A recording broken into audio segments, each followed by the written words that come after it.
ప్రతిభ ఉన్న ప్రతివాడు సక్సెస్ కాలేకపోవచ్చు, కానీ సక్సెస్ అయిన ప్రతివాడు ప్రతిభ ఉన్నవాడు. అయితే ఈ ప్రతిభకి నేను యాడ్ చేసేది ఏంటి అంటే కృషి ఉండాలి. ఫస్ట్ డే నేను వీళ్ళందరూ కూర్చొని ఉన్నప్పుడు ఏది కో డైరెక్టర్లు, ఎగ్జిక్యూటివ్ ప్రొడ్యూసర్లు వాళ్ళు కూర్చున్న దగ్గర నేను కూడా వెళ్ళి కూర్చున్నాను. ఫుడ్కి కూర్చుంటే నీకు ఇక్కడ కాదు బి సెక్షన్ ఇదని పంపించాడు. నాకు యూత్ కదా, సూపర్ ఆరోగెంట్, లేచి వెళ్ళిపోయి బయట తినేసి వచ్చాను. గురువు గారు ఎప్పుడైతే నన్ను రాజశేఖర్ అని పేరు పెట్టి పిలిచారో అప్పటి నుంచి వీడి స్టాండ్ మారిపోయింది. Because it's impossible for Dasari Narayana Rao to call an assistant director with name. Telugu సినిమాల్లో ఉన్న ఒక మేజర్ ఇదేంటి అంటే ఫిల్మ్ ఫెస్టివల్స్లో, అవార్డ్ సర్క్యూట్స్లో వీటిలో తిరుగుతున్న సినిమా అంటే దీనికి కమర్షియల్ వాల్యూ లేదు.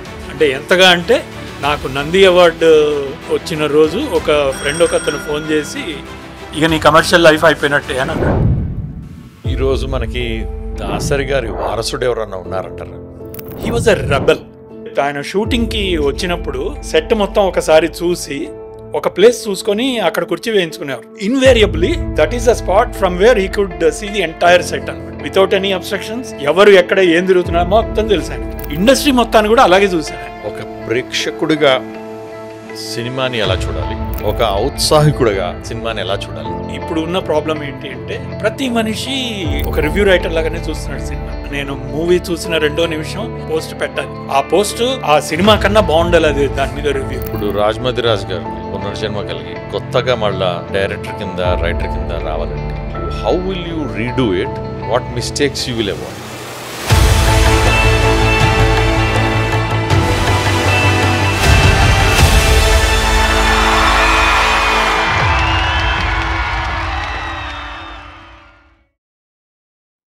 హలో విద్యార్థులు, హౌ ఇస్ ఎవ్రీబడి?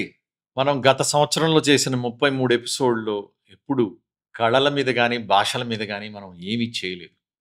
టోటల్గా డిఫరెంట్గా ఈసారి రాజ్ మదిరాజ్ గారితో మనం ఒక సినిమా వ్యక్తిగా కాకుండా ఒక సామాన్య మానవుడిగా ఆయన జర్నీ ఏంటి, దాంట్లో జరిగిన ఈవెంట్స్ ఏంటి, దాని ద్వారా మనం ఏం నేర్చుకోవచ్చు. This is not only close to my heart, this will become very close to yours. తప్పకుండా చూడండి ఈ హెడ్ రాక్ అయ్యే ఎపిసోడ్ని.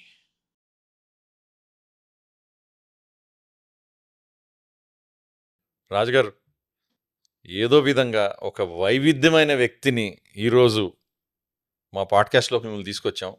మేము మీ ద్వారా కొత్త పుంతలు తొక్కుతామని, తెలుగు భాషకి ఒక వెలుగును అందిస్తామని మేము ఆశిస్తున్నాం సార్. ఓకే, మీ షోలో నేను వైవిధ్యం కానీ బయట నా అంత కామన్ మ్యాన్ ఇంకోలేడు. So I'm as common as anyone else. So you can be. నేను ఎక్కువ ఇంగ్లీష్ మాట్లాడుతున్నాను. మీరు అట్లా మాట్లాడితే మా ఆడియన్స్ మీరు తెలుగు రైటర్ని తీసుకొచ్చి ఇంగ్లీష్లో మాట్లాడిస్తున్నారు ఏంటంటారు సార్? నేను తెలుగు మాట్లాడితే నాకే అర్థం కాదు. సో పర్లేదు, మా విద్యార్థులందరూ బాగా స్వచ్ఛంగా తెలుగు మాట్లాడతారు. స్టైల్ మీరు పోకిరి స్టైల్ మాట్లాడండి, గచ్చిబౌలి స్టైల్ మాట్లాడండి, వీఆర్ ఆల్ గుడ్. కానీ మీ పేరు మీద కొద్దిగా డిస్ప్యూట్ ఉంది సార్.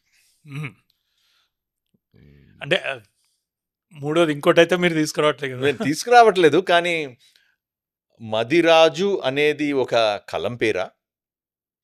మదిలో ఉండే రాజు అని, మీ పేరు రాజు కాబట్టి మదిలో ఉండే రాజు అని మీరు పెట్టుకున్నారా? లేకపోతే అది మీ నిజంగా ఇంటి పేరా? లేకపోతే ముదిరాజులో ఉకారం ఎక్కువైందని మా కింద మార్చారా మీరు? మా ఇంటి పేరు మాదిరాజు. సో మదిరాజు అనేది కొంతమంది ఇక వాళ్ళ పర్సనల్ దీనికోసం కొంతమంది అనుకుంటారేమో నన్ను, but I don't dispute that, ఆరు వద్దని కూడా చెప్పను. అయితే ముదిరాజు అనేది ఇక్కడ మీడియా నన్ను అలా నాకు పెట్టింది. అంటే చాలామంది ఏంటంటే మాదిరాజు అనేది రిజిస్టర్ కాకుండా easy way out is Mudiraju. So Raj Mudiraju అనేది చేశారు, ఇక్కడ మీడియా చేసింది. అట్లాగే కొంతమంది యూనో ఇక్కడ ఇండస్ట్రీ వాళ్ళు. యాక్చువల్గా నా పేరు మాదిరాజు రాజశేఖర్. ఓ, అది నిజం పేరు అన్నమాట మీది? నిజం, ఇది నిజమే. సో దీన్ని రాజ్ మాదిరాజు అని కొంచెం ఏదో మన అమెరికన్ స్టైల్లో ఉంటుందని చెప్పని మార్చుకుంటే ఇలా చేశారు, బట్ వీళ్ళు ఇలా చేసి పెట్టారు దాన్ని. యాక్చువల్గా ఒక వీడియో చేద్దామని అనుకున్నాను, కోపధారి మనిషి స్టైల్లో. మాకు కొమ్మిస్తేమో మాకు దీర్ఘం ఇస్తే మారవు బాబు అని చెప్పని. బట్ ఐ థాట్ ఓకే, నాకేం ఇష్యూస్ లేవు దీనిలో. ఓకే, నా ఇంటి పేరు నాదొక ఐడెంటిటీ అది అనేది ఒకటి అవుతే, రెండోది ముదిరాజ్ అనేటప్పుడు ఒక క్యాస్ట్ అవుతుంది. సో అది చాలా గౌరవం ఆ క్యాస్ట్, ఎందుకంటే ఎస్పెషల్లీ ఆర్టిస్ట్ల కులం అది ముదిరాజులు అనేది. సో అది బాగుంటుంది ఒక రకంగా. అందుకే నేను ఎప్పుడో అనౌన్స్ చేశాను, నాకు 2 కులాలు జన్మ ఇచ్చింది ఒకటవుతే, కులం ఒకటవుతే, వీళ్ళు ఇచ్చింది, మీడియా ఇచ్చింది ఒకటి, ఇండస్ట్రీ ఇచ్చింది ఒకటి అని. ఏదైనా నాకు నచ్చుతుంది I'm perfectly all right with both, but if someone calls me Madiraju I'm little more happy. నేను ఊహించుకుంది కరెక్ట్ అవుద్దాం అనుకున్నా సార్. చెప్పండి అది కూడా. అందరి మదిలో ఉంటాను కాబట్టి మదిరాజ్ అని పెట్టుకున్నానని చెప్తారనుకున్నా మీరు. చెప్పకనే చెప్పాను. సో వర్క్స్ సార్, మీకు what ever works for you. మీరు రాసిన పుస్తకాలు కానీ, మీరు రాసిన మీకు వచ్చిన అవార్డులు కానీ, తెలుగు మీద లవ్ ఉన్నోళ్ళు ఎవరు వాటిని మిస్ కాకూడదు సార్. Thank you. నేను చదివిన తక్కువే కానీ నేను చదివిన వాళ్ళ దగ్గర నుంచి విన్నది తెలుసుకుని, మీరు అంత పచ్చిగా ఇంగ్లీష్ని ట్రాన్స్లేట్ చేసి ఒక ముక్కలో చెప్పమాకండి సార్. థ్యాంక్స్ నీ కృతజ్ఞతల కింద. మీరు, నాకు తెలుసు మీది ఏ ఊరు ఏంటి అనేది. మీ జర్నీ గురించి ఒక్కసారి నాకు చెప్పండి సార్. మీరు ఎక్కడి నుంచి మొదలయ్యారు? మీరు హైదరాబాద్లో పుట్టి పెరిగారా, లేకపోతే ఎక్కడి నుంచి ఊడిపడ్డారా ఆకాశం నుంచి, లేకపోతే కొద్దిగా మాకు ఇన్సైట్ ఇవ్వండి సార్. ఆకాశం లేదు, భూమి కాదు, కానీ బట్ నేను ఖమ్మం జిల్లా మాది. ఖమ్మం జిల్లాలో సత్తుపల్లి దగ్గర మా ఊరు. బట్ నేను చదువుకున్నది అది అంతా KTPS, Kothagudem thermal power station, Palvancha. So దానిలో నా స్కూలింగ్ అంతా కూడా ఆల్మోస్ట్ 14 ఏళ్ల పాటు అక్కడే ఉన్నా నేను. అది అంటే నా నిజంగా నీ జన్మస్థానం ఏంటి, నీ పుట్టిన ఊరు ఏంటి అని అంటే, ఒక మనిషిగా పుట్టింది ఆ ఊరే నేను. సో పాల్వంచే నా ఇదని చెప్తా నేను. పాల్వంచ తర్వాత అక్కడి నుంచి ఇక హైదరాబాద్కే వచ్చేసాము. సో ఒక రకంగా చెప్పాలంటే హైదరాబాద్కి నేను ఆకాశం నుంచి ఊడిపడ్డా. నాకు పాల్వంచ ఆకాశం నాకు. సో ఆకాశం నుంచి ఊడిపడ్డాను అనుకోవచ్చు. ఎందుకంటే అక్కడ పాల్వంచలో నేను నిజంగానే ఒక ఆకాశంలో ఉన్న లెవెల్లో ఫీల్ అయ్యేవాడిని నేను. నా చుట్టుపక్కల ఉన్న పరిస్థితులు, నన్ను నేను ఐడెంటిఫై చేసుకునే చిన్న చిన్న న్యూయాన్సెస్, నా పక్కన ఫ్రెండ్స్ నన్ను వాళ్ళు చూసే తీరు, నేను ప్రపంచాన్ని నేను ఆ చిన్న కళ్ళతోటి నేను ఏర్పరచుకున్న ఒక నా ప్రపంచం ఒకటి. సో దీన్ని నేను ఎప్పుడూ ఆకాశంలోనే ఉండేవాడిని, ఎప్పుడూ ఒక హైలో ఉండేవాడిని.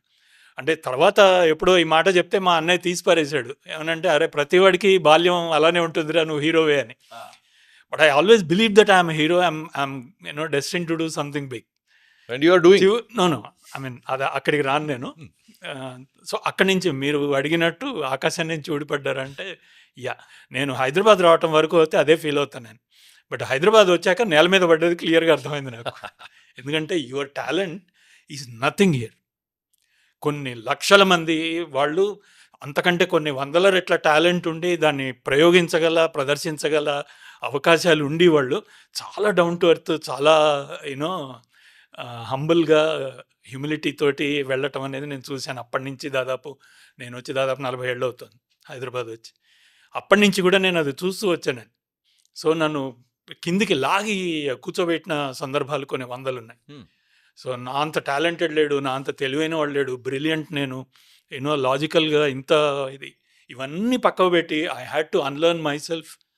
జీరోకి వచ్చి మళ్ళీ నన్ను నేను బిల్డ్ చేసుకోవటానికి ఒక గొప్ప అవకాశం హైదరాబాద్ నాకు ఇచ్చింది. సో నువ్వు పాల్వంచ మనిషివా, హైదరాబాద్ మనిషివా అంటే హైదరాబాద్ మనిషినే అంటాను యాజ్ ఆఫ్ నౌ. పాల్వంచ నుంచి వచ్చిన హైదరాబాద్ మనిషి అని చెప్తారు, అలా అని చెప్పొచ్చు. సో పాల్వంచ జ్ఞాపకం ఎక్కువ దూరం వెళ్ళిపోవటం వల్ల, లేకపోతే అక్కడ నేనున్న ప్రపంచం వేరు, ఇక్కడికి ఒక్కసారి వేరే ప్రపంచం అవటం వల్ల తెలియదు, కానీ అది కొద్దిగా మసకబారి ఉంది ఇప్పుడు నాకు.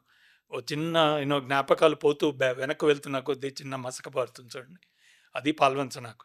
అంటే ఒక ఫ్రెండ్ ఒకడు వచ్చి నాకు పక్కన ఓ రోజు, అంటే దాదాపు 7-8 ఏళ్ల తర్వాత పాల్వంచ నేను వదిలొచ్చేసాక 7-8 ఏళ్ల తర్వాత మళ్ళీ వెళ్తే, నేను ఫ్రెండ్ వచ్చి, రే రాజశేఖర్ బాగున్నావా? బాగున్నాను రా, నాతో పాటు చలో ఎక్కడికి వెళ్తున్నావు, శాస్త్రి రోడ్ పద అని చెప్పని వచ్చాడు నాతోటి. అరగంట సేపు ఇద్దరం కలిసాం. వాడు ఏదో మాట్లాడుతున్నాడు, వాడు 10th క్లాస్ ముచ్చట్లన్నీ చెప్తున్నాడు. నేను వినట్లేదు, వాడెవరో నాకు గుర్తు రావట్లేదు. నాకు అక్కడికి వెళ్ళాను. చివరికి నేను దీని దగ్గరికి వెళ్ళి టీ తాగుతుండగా అప్పుడు అడిగాడు, అరే నిజం చెప్పరా, నువ్వు నన్ను గుర్తుపట్టలేదు కదా. నాకు పెద్ద బౌన్సర్ అది. నాకు ఆ క్షణం జెన్యున్గా, అంటే తలకాయ కొట్టేసినట్టు అయింది నాకు. అంటే వచ్చి మనం కరెక్ట్ చేసామా, ఇది చేసామా, ఏం మర్చిపోయాము అనేది, అంటే అదొక అనుభవం మాత్రమే. పాయింట్ ఈజ్ అది వేరే మసక బారిపోయింది చాలా క్విక్గా నాకు. బట్ ఆ మసకలో ఎంత అందం ఉంటుందో మీకు తెలుసు. మీరు హైదరాబాద్ షిఫ్ట్ అవ్వగానే పేరెంట్స్తో గొడవ పెట్టుకుని నేను రైటర్ని అవుతానన్నారా, లేకపోతే మధ్యలో అందరూ మామూలు మనుషుల్లాగా సామాన్యుల్లాగా ఎంసెట్ ఇంజనీరింగ్ అట్లా మెట్లు ఎక్కుంటూ వెళ్ళారు? ఎంసెట్ కాదు, నేను పాలిటెక్నిక్ కోసం వచ్చా ఇక్కడికి. పాలిటెక్నిక్లో జాయిన్ అయ్యాను. 3 years చదివిన తర్వాత దెన్ అక్కడ పాలిటెక్నిక్ నుంచి ఇంజనీరింగ్ చెయ్యాలి. ఇట్ వాజ్ అంటే నేను జనరల్లీ నేను స్టడీస్లో ఐ వాజ్ ఓకే. నేను 10th classలో స్కూల్ ఫస్ట్ వచ్చాను. సో చదువు ఒక రకంగా కాదని చెప్తున్నారు కాదు. ఇప్పుడు. ఓకే.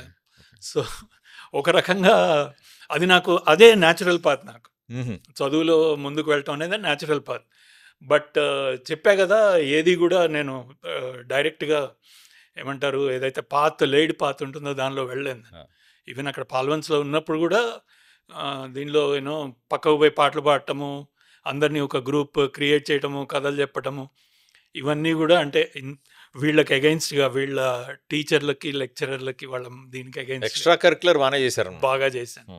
సో దీనిలో ట్యూషన్లో కరెంటు పోయి పాట పాడమంటే నేను ఇంట్లో రామయ్య వీధిలో కృష్ణ పాట పాడి తిట్లు తిన్నాను. సో అంత డిఫరెంట్. అంటే మీరు భజన్ పాడతారని ఎక్స్పెక్ట్ చేశారు ఆబ్వియస్లీ, ఎస్పెషల్లీ కరెంట్ పోయినప్పుడు. సో సో అది ఐ మీన్ ఆ ఇంక్లినేషన్ ఎప్పుడు లేదు నాకు. ఏది సినిమా ఇండస్ట్రీలోకి వెళ్ళాలి లేదా ఏదో రాయాలి, ఇవి ఎప్పుడు లేదు నాకు. కానీ కొద్దిగా లలిత కళల మీద ఉంది. అండ్ సాహిత్యం ఫస్ట్ నుంచి ఉంది. మా పాల్వన్స్లో ఉన్నప్పుడు మా ఇంట్లో 2000 పుస్తకాలు ఉండేవి, పెద్ద లైబ్రరీ. మరి మన హాస్పిటల్ ఎదురుగా లైబ్రరీ కూడా ఉండేది కదా సందులో, అక్కడ రాలేదు? చిన్న లైబ్రరీ, దానికంటే పెద్దది మా ఇంట్లో ఉండేది. అంటే అన్నీ దాదాపు ఒక 7-8 వీక్లీ అండ్ మంత్లీ మ్యాగజైన్స్ వస్తూ ఉండేవి. అది కాక ఎంఎస్కో వాళ్ళు ఎప్పుడు ఒక ప్రచురణ వేస్తే అది మా ఇంట్లో ఉండేది. కాక there are so many new novels. అప్పుడు that was the age actually. 70s and 80s was the నావెల్స్కి విపరీతంగా పెరిగినాయి. ఎండమూరి, మల్లాది, సూర్యదేవర, మొత్తం ఆల్ ద బ్రీడ్ వాళ్ళందరూ, అంతకుముందు యద్దనపూడి మాదిరెడ్డి, మాలతి చందూర్, సో వీళ్ళందరూ కూడా దే హ్యావ్ నావెల్స్ చాలా రాసి ఇదైన వాళ్ళు. Golden age. ఎవరి ఫాలోయింగ్ ఎవరిది వాళ్ళకు ఉండేది. అందరి పుస్తకాలు మా ఇంట్లో ఉండేవి. అంటే ఫాదర్ రీడరా? ఫాదర్ మదర్ ఇద్దరు రీడర్స్. సో మమ్మల్ని చదవనిచ్చేవాళ్ళు కాదు ఆబ్వియస్లీ. దానిలో ఎక్కడో ఒక చోట చిన్న రొమాన్స్ ఉంటుంది అంటే ఎక్కడో వీళ్ళ భయం పుట్టేది అమ్మ వాళ్ళకి. అప్పటికి వాళ్ళు బయటికి వెళ్ళినప్పుడు ఏదో ఓ చిన్న అది చేసి ఇది చేసి అన్నయ్య చదివేవాడు, మేము కాపలా కాసేవాళ్ళం. అంటే ఆంధ్రపత్రిక ప్రభా తీసి చదివేవాళ్ళ లేదా నవలే తీసేవాళ్ళు? నవల్లే దాదాపు ఒక 2వ ర్యాక్ మీద కాలు పెట్టి నించొని 3వ ర్యాక్లో ఉన్న పుస్తకం చదువుతూ ఉండేవాడు అన్నయ్య. మేము కింద ఉండి వీళ్ళ అమ్మా నాన్నగారు ఏమన్నా దీని నుంచి సినిమా నుంచి తిరిగి వస్తున్నారా రిక్షా అని మేము కాపలాగా మానిటరింగ్. ఆ తర్వాత నేను చదవటం అలవాటు. సో దీనికి ఉన్నది. కానీ ఎప్పుడు స్టడీస్ టైంలో అంటే నేను 87లో నా ఇది అయిపోయింది, పాలిటెక్నిక్ అయిపోయింది. సో దాని తర్వాత ఆల్మోస్ట్ ఒక 8 ఏళ్ల తర్వాత నేను వచ్చాను ఇండస్ట్రీకి. ఈ లోపల ఎక్కడ కూడా నేను I don't see that I would be there in industry, film ఇండస్ట్రీకి ఎక్కడ. అంటే మామూలుగా పాలిటెక్నిక్ అయిపోయింది, ఉద్యోగం చేసి బతుకుతాను, ఉద్యోగము అది కూడా దానిలో కూడా కొత్తవి చేశాను.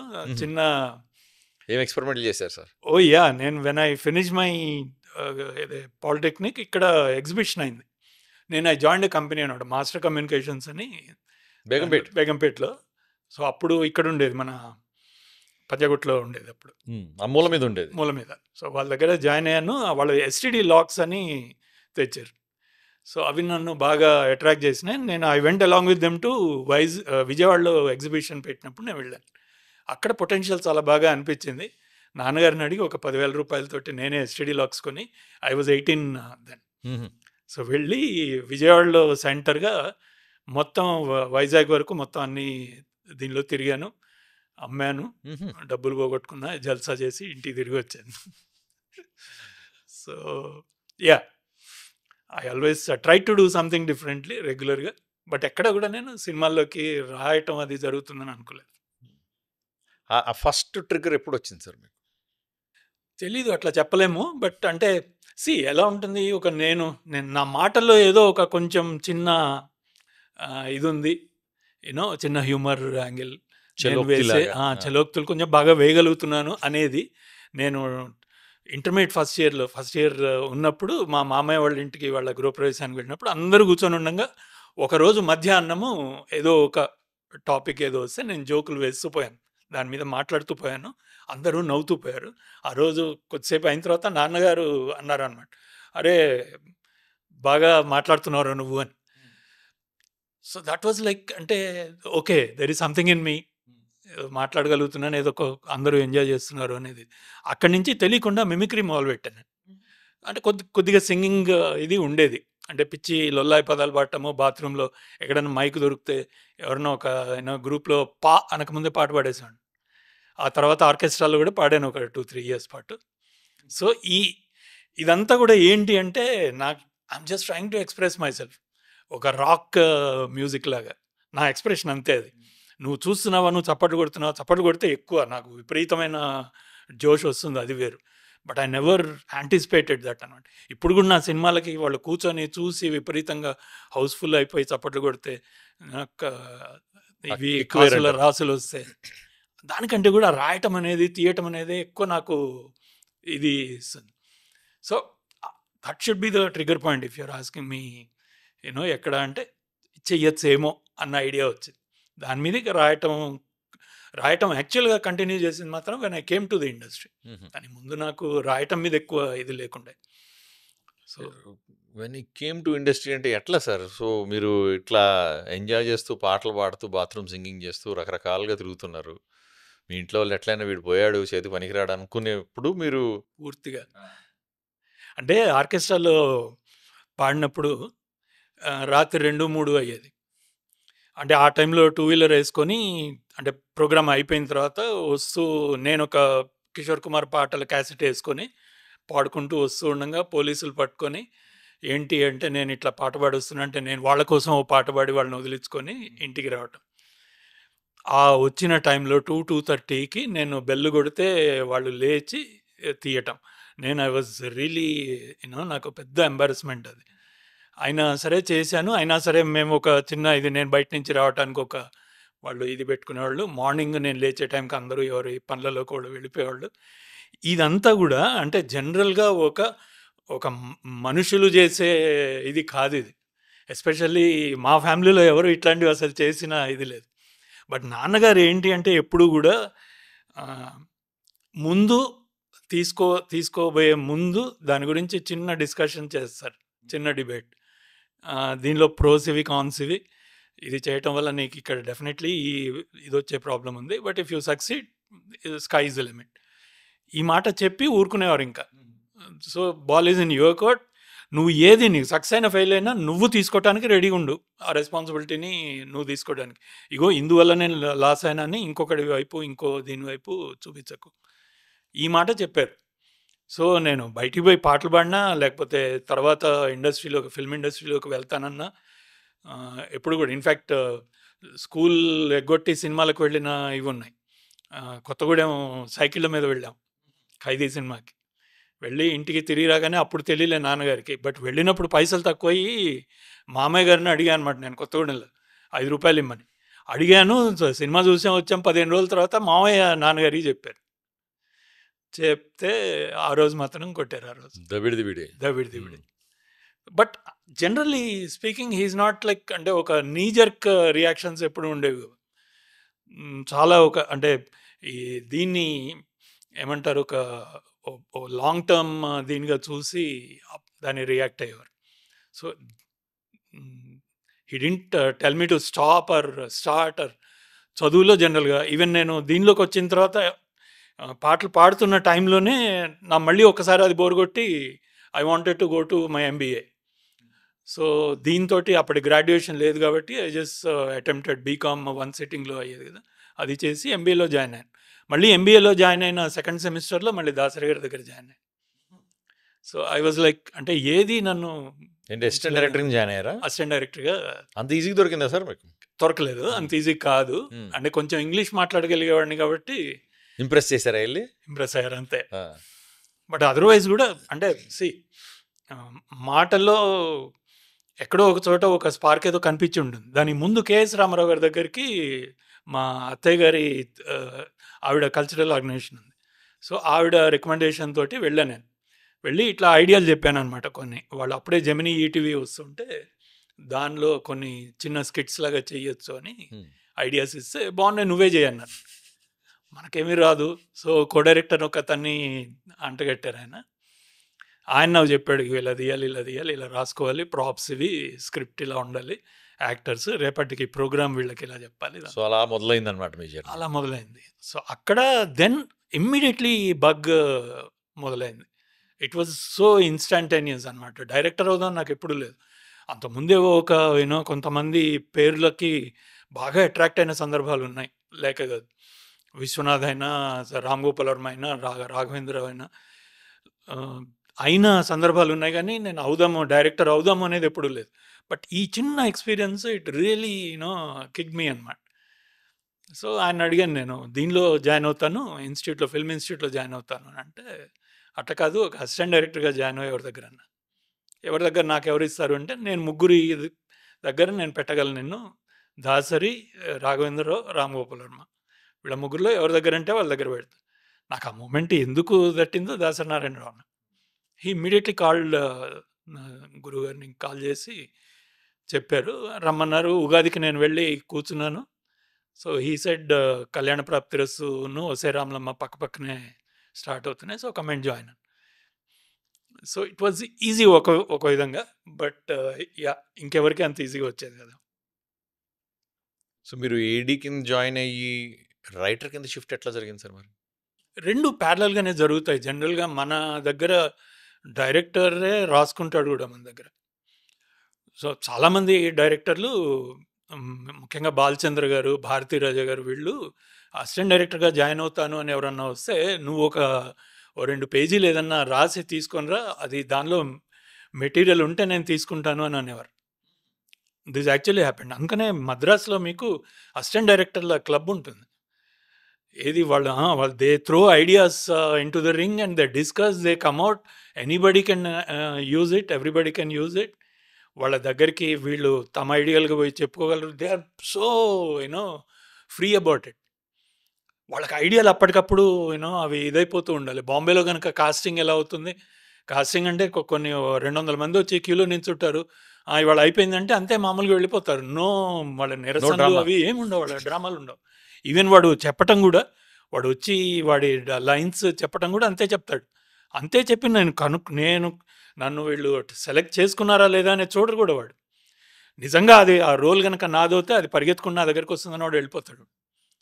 సో అంటే ఇవి ఒక రకమైన ప్యాషన్ అండ్ ఒక రకమైన సెల్ఫ్ దీంతో ఉంటారు వీళ్ళందరూ కూడా. అది హైదరాబాద్లో తక్కువ, మనకి మద్రాసులో ఉన్న, బాంబేలో ఉన్నంతగా హైదరాబాద్లో లేదు. So to come back to your question, writing and direction they always go together. మీకు ఈవెన్ హాలీవుడ్లో కూడా మీరు చూసుకుంటే, all the top directors they write their own scripts, screenplay to such an extent that కొంతమంది అయితే అసలు use కూడా చేయరు. Tarantinos or Scorseses and Cameron himself writes almost 80% of his scripts. So writing a script is a very important part of ఇది. అంటే screen play రాసుకుంటారు అనుకున్నా మణిరత్నం లాంటి వాళ్ళు. రకరకాలుగా ఉంటుంది. అగైన్ అంటే స్క్రీన్ ప్లే స్టోరీ దగ్గర ఆపేస్తారా, లేకపోతే స్టోరీని నెక్స్ట్ స్క్రీన్ ప్లే వరకు తీసుకువెళ్తారా? సమ్ ఆఫ్ దెమ్, రాఘవేంద్రరావు గారు అయితే తను స్క్రీన్ ప్లేకి దే టేక్ రైటర్స్ అనమాట. ఈవెన్ మా గురువు గారు కూడా బీయింగ్ రైటర్ హిమ్సెల్ఫ్, ఆయన వేరే వాళ్ళతోటి ఒక టీం తయారు చేసుకొని డిస్కస్ చేసేవారు చాలా వరకు. So they use to be so many minds అనమాట ఒక దీన్ని డెవలప్ చేయటంలో. సో తెలియకుండానే నేను ఆ మైండ్స్లో ఒకటి అయిపోయాను చాలా దగ్గర ఆయన దీనిలో. సో అప్పుడే నాకు అర్థమైంది ఏంటి అంటే, నేను రాయగలను, నా ఐడియాస్కి కూడా కొద్దిగా వాల్యూ బయట వాళ్ళు ఇవ్వటమే కాదు, మనకి ఫస్ట్ తెలుస్తుంది. ఒక ఐడియా చెప్పగానే అది బాగుందా లేదా అని మనకు తెలుస్తుంది. సో కొంచెం పొటెన్షియల్ ఉంది అని నాకు అనిపించిన తర్వాత దెన్ ఐ థాట్ స్క్రిబ్లింగ్, పేపర్ల మీద రాయటము, చిన్న పెద్ద పేపర్లను తీసి రాసుకోవటము, పడేయటం. అదే నిన్న ఒక ఇంటర్వ్యూలో చెప్పా అనమాట. అంటే మా ఇల్లు మారటానికి చూస్తే ఆ బెడ్రూమ్ అటకల మీద కొన్ని వేల పేపర్లు ఉండే. అంటే నలంద విశ్వవిద్యాలయం కాలిపోక ముందు ఎన్ని కాగితాలు ఉండేవో అట్లా. మీరు ఇప్పుడు రైటింగ్ మొదలుపెట్టారు సార్, ఇన్హరెంట్లీ మీరు మరి ఏడీ కింద పనిచేస్తున్నారు దాసరి గారి దగ్గర కాబట్టి. When is the first real script which has come out? ఇది నేను తీయాల్సిందే, ఏడీగా బతికింది చాలు, నేర్చుకుంది చాలు, I want to be on my own. అంటే to be honest and secret which every AD wants to have within himself is that నా డైరెక్టర్ తీసే ప్రతి షాట్ నేను అంతకంటే బాధిస్తా అనేది ఒకటి ఉంటుంది. నా నా అసిస్టెంట్ డైరెక్టర్స్ నేను తీస్తున్నప్పుడు కనుక ఇద్దరు వెనక మాట్లాడుకుంటూ ఉంటే నాకు విపరీతమైన ఇన్సెక్యూరిటీ, వీళ్ళు ఏం మాట్లాడుకుంటున్నారు. సో ఇట్స్ అంటే ఒక జోక్గా చెప్పుండొచ్చు, కానీ అది డెఫినెట్లీ నాకు అనిపించేది ఇంతకంటే బాగా తీస్తానని కాదు, కానీ నేనైతే ఇలా తీస్తాను అని. ఎస్పెషల్లీ దాసరి నారాయణరావు గారి scripts they drive your making also. విపరీతమైన రైట్ హ్యాండ్ సైడ్, అంటే స్క్రిప్ట్ మంది లెఫ్ట్ అండ్ రైట్గా ఉంటుంది మనది, అన్లైక్ హాలీవుడ్ వేర్ ఇన్ మధ్యలో డైలాగ్ ఉండి ఫుల్ ఇది ఉంటాం కాదు. సో లెఫ్ట్ పార్ట్ ఏమో మీకు మొత్తము స్క్రీన్ మీద ఇదేం యాక్షన్ పార్ట్ ఏం జరుగుతుందని, రైట్ సైడ్ మొత్తము డైలాగ్స్.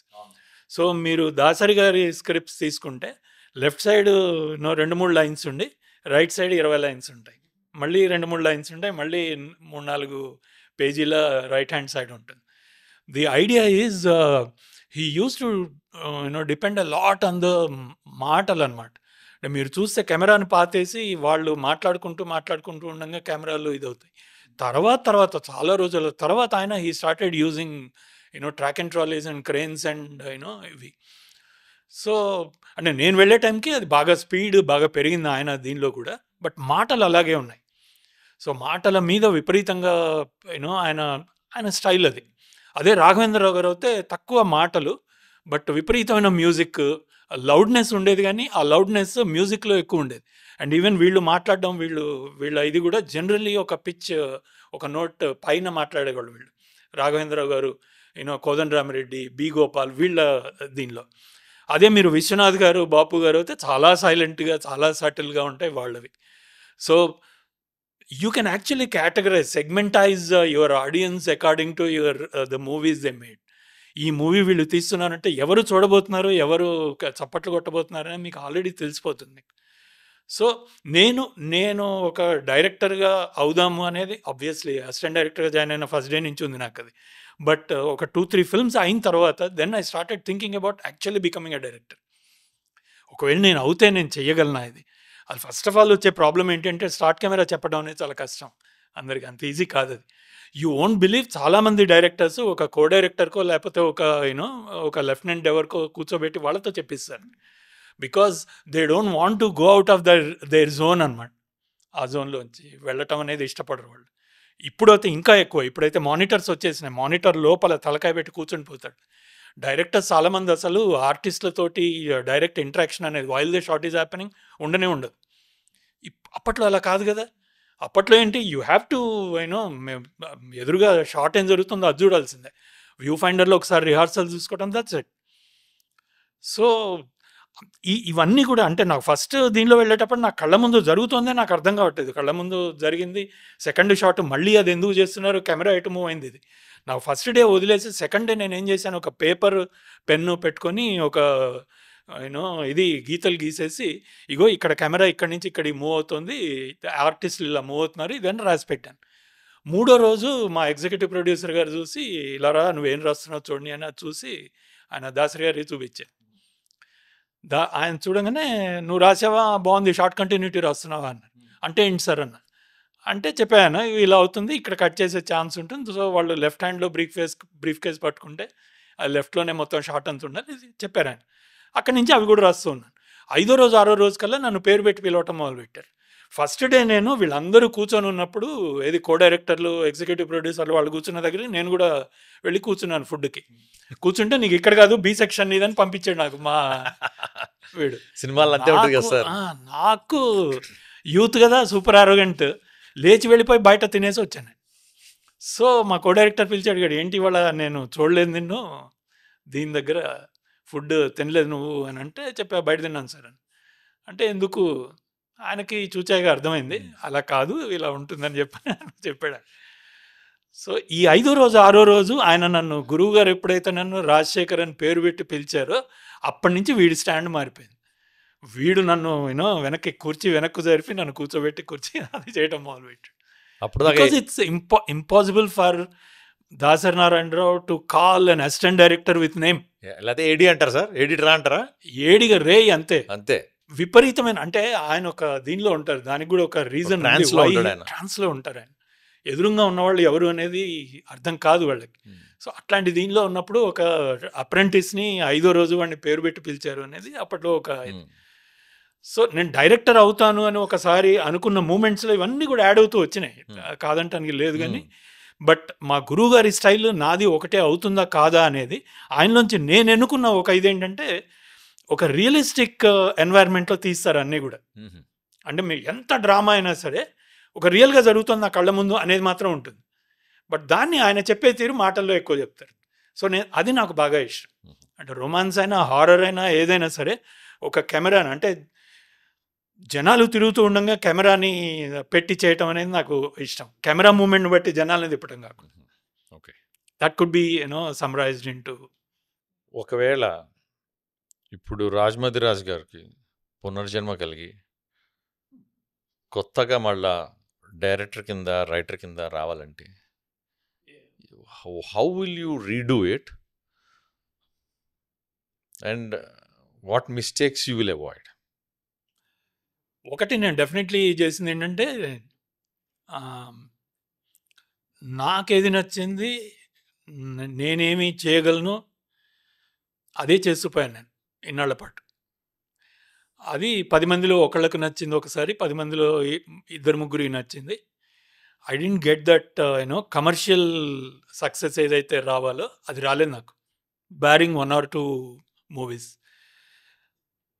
బహుశా if you want me to redo it I will do that. అంటే జనాల కోసం తీయటం అనేది చేయాలి. బికాజ్ ఆల్ సైడ్ అండ్ మీరు సినిమాని ఎంత ఆర్ట్ ఫామ్ అని అనుకున్నా సరే there is lot of commerce also commercial involved in it. So ఆ కామర్స్ అనే యాంగిల్ని నేను పట్టించుకోలేదు. నేను బహుశా అది చేస్తాను. అంటే ఎంతగా అంటే చివరికి ఒక ప్రొడ్యూసర్ వచ్చి నీకు నీ మీద ఇప్పుడు 100 కోట్లు పెడతానరా నువ్వు బాహుబలి లాంటి సినిమాది అంటే నేను తీయలేను, నా వల్ల కాదు, నా వల్ల కాదని పంపించేసి.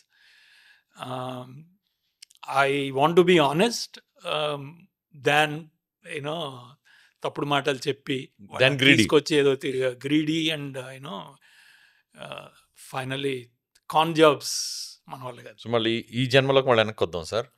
సో గడిచింది ఏదో గడిచిపోయింది సార్. ఇప్పుడు రేపు పొద్దున సురేష్ బాబు గారు ఫోన్ చేసి 100 కోట్ల సినిమా తీద్దాం, కానీ మీ జానర్లోనే తీద్దాం, స్టార్ కాస్ట్ని పెట్టి తీద్దాం అంటే మీరు తీయగలుగుతారా? దానికి ఏం కావాల్సి వస్తుంది? సూట్ అవ్వదు. ఎందుకు అంటే పెద్ద యాక్టర్ని తీసుకోగానే చుట్టూ ఈక్వేషన్స్ మారుతాయి, ఆడియన్స్ అతన్ని చూసే తీరు మారుతుంది. నేను చాలా సింపుల్ ఎగ్జాంపుల్ ఒకటి చెప్తాను. నా ఫస్ట్ సినిమా అంకుల్ ఇదయ్యే టైంకి మేము స్క్రిప్ట్ తయారు చేసి ప్రీ ప్రొడక్షన్ అవుతున్న టైంకి తరుణ్ దగ్గరికి వెళ్ళాము. తరుణ్ నువ్వే కావాలి అనే సినిమా చేస్తున్నాడు అప్పుడు. మేము అతని దగ్గరికి వెళ్ళాము. అతను ఏవిఎస్ గారు ప్రొడ్యూసర్ దానికి. సో ఏవిఎస్ బాగా తెలిసిన వ్యక్తి. నేను మాట్లాడిన తీరు అది వాళ్ళకి నచ్చింది అనుకుంటాను. నేను స్టోరీ బోర్డింగ్ చేయించాను టోటల్గా, అలాగే ప్రొడక్షన్ బోర్డింగ్ చేయించాను. ఇదంతా కూడా నేను ఒక పక్క ప్లాన్ తోటి ఆల్మోస్ట్, అంటే ప్రతి లొకేషన్ని అన్ని యాంగిల్స్ నుంచి ఫోటోలు తీసి వాటికి పేర్లు పెట్టి ఒక పెద్ద చార్ట్లో ఏ రోజు ఏది తీయబోతున్నానో, so total production board charts 30 రోజుల చార్ట్స్ పట్టుకొని వెళ్ళాను అతని దగ్గరికి. So nobody could have actually denied or said no to me, అట్లాంటి పొజిషన్లో ఉన్నా. సో ఆ దీనిలో వెళ్ళినప్పుడు తరుణ్ ఓకే చెప్పాడు. Tarun came in to the project. మేము ఇదైపోయి షూటింగ్ ఆల్మోస్ట్ అయిపోతున్న టైంలో నువ్వే కావాలి రిలీజ్ అయ్యి ధూమ్ మచాయించింది. మామూలుగా కాదు, దుమ్ము లేపటం అంటే మా కళ్ళ ముందు చూసాం అది. సో అట్లాంటి పొజిషన్లో నాకు భయం మొదలైంది నాకు. ఎందుకంటే తరుణ్ అనేవాడు ఇప్పుడు వాడు ఒక స్టార్ వాడు ఇప్పుడు. సో ఎలా చూస్తారు అతన్ని అనేది నాకు ఒక దీనిలో ఉండి, నేను ఎంవి రఘు గారు కెమెరామెన్, స్టోరీ ఏవిఎస్ గారిది అనమాట అది. సో మేమిద్దరం వెళ్ళి ఆయనతోటి చెప్పామన్నమాట, sir we need to rewrite the story, కొన్ని మార్చాలి అని చెప్పినాను. అంటే ఆయన ఏమన్నారు, లేదు రాజా ఇది కాదు, ఒక స్టోరీకి మనం అనుకున్న తర్వాత ఇక మారటానికి వీలు లేదు అని. ఆయన వాల్యూస్ అవి. ఒక రకంగా అది కరెక్ట్ కూడా, ఎందుకంటే మేము we're almost about week 10 days into production. ఆ టైంలో స్క్రిప్ట్ మార్చడం అనేది కొద్దిగా తప్పు కూడా అది. I mean as a director I myself won't do that. So సరే అని చెప్పని వెళ్ళాము. మేము సినిమా చేసి రిలీజ్ అయిన తర్వాత అప్పటికి ఆల్మోస్ట్ 50 days ఏమో అయింది అది. దీనికి ఫస్ట్ హాఫ్ సినిమా చూసి గోల గోల చేస్తున్నారు, అసలు అద్భుతంగా ఉంది, ఇది కూడా పెద్ద హిట్ అని. యాక్చువల్గా నేను వెళ్ళటానికి ఒక హాఫ్ అన్ అవర్ లేట్ అయింది, నాకు కావాలని లేట్గా వెళ్ళానేమో దీనికి. సో అక్కడి నుంచి ఆల్రెడీ ఫోన్స్, ఎక్కడున్నావు నువ్వు, రావట్లేదు ఏంటి అని. So it was like huge success first half. Second half సైలెంట్గా మొదలైంది. సెకండ్ హాఫ్లోకి వచ్చేటప్పటికి వేరే గోల మొదలైంది. యూనో తరుణ్ కనపడట్లేదు, కనిపించినప్పుడు ఒక చిన్న నెగటివ్ సెన్స్లో కనిపిస్తున్నాడు. ఓ చిన్న పిల్లవాడు ఒక పక్కింటి అబ్బాయిలాగా కనిపిస్తున్నాడు, which they didn't like. So the point is, ఒక స్టోరీని మనము ఒక కాస్ట్ తోటి అనుకున్న తర్వాత పెద్ద యాక్టర్స్ వచ్చినప్పుడు మొత్తం అది సూట్ అవ్వదు, అది మారిపోతుంది, దాని ఈక్వేషన్స్ వేరేగా ఉంటాయి, ఆడియన్స్ చూసే తీరు. Budget is not the issue. మీరు చెప్పింది బడ్జెట్ కాదు, 100 కోట్లు పెడతా అన్నారు, అయినా సరే స్టోరీ అది సూట్ అవ్వదు. నేను అతనికి సూట్ అయ్యే స్టోరీలు నేను రాయలేను. అంటే ఒక స్టేజ్ వరకు ఓకే, ఇప్పుడు విశ్వనాథ్ చిరంజీవితో తీసిన కైండ్ ఆఫ్ స్టోరీస్ నేను రాయగలను. బట్ అదే రాఘవేంద్రరావు గారు తీసినది లేదా రాజమౌళి ఇప్పుడు తీస్తున్న కైండ్ ఆఫ్ స్టోరీస్ నేను రాయలేను. That's not my forte at all. So Ramanaidu గారు వస్తే డెఫినెట్లీ, సురేష్ బాబు గారు వస్తే దండం పెడతాను, ఆయన నా స్టోరీ కన్విన్స్ చేస్తాను, కానీ but I may not go. వేరే సినిమా తీద్దామని చెప్తారు, వేరే సినిమా తీద్దాం, మీ 100 కోట్లలో నేను 10 సినిమాలు తీస్తానని చెప్తాను, లా ఆఫ్ యావరేజెస్ చెప్తాను, 10లో మీకు 2 సక్సెస్ అయ్యే ఛాన్స్ ఎక్కువ. ఎంబీఏ కంప్లీట్ చేయకపోయినా మీరు లాస్ అన్ని బాగానే నేర్చుకున్నారు. ఎంబీఏ కంప్లీట్ చేశారా? ఎంబీఏ సర్టిఫికేట్ ఉందా మీ దగ్గర? yes very much. ఎవరు ఇచ్చారు సార్? Soft copy. ఎవరు ఇచ్చారు సార్ మీకు certificate? Open university? Osmania. Osmania ఓయూనే, కానీ ఓపెన్ కాదు, ఉస్మానియా. So yeah. సో ఇప్పుడు మన విద్యార్థుల్లో కూడా చాలా మంది క్రియేటివ్ పీపుల్ ఉన్నారు సార్, చాలా మంది. అండ్ వాళ్ళందరూ కూడా తెలుగు వాళ్ళల్లో cinema is in the blood.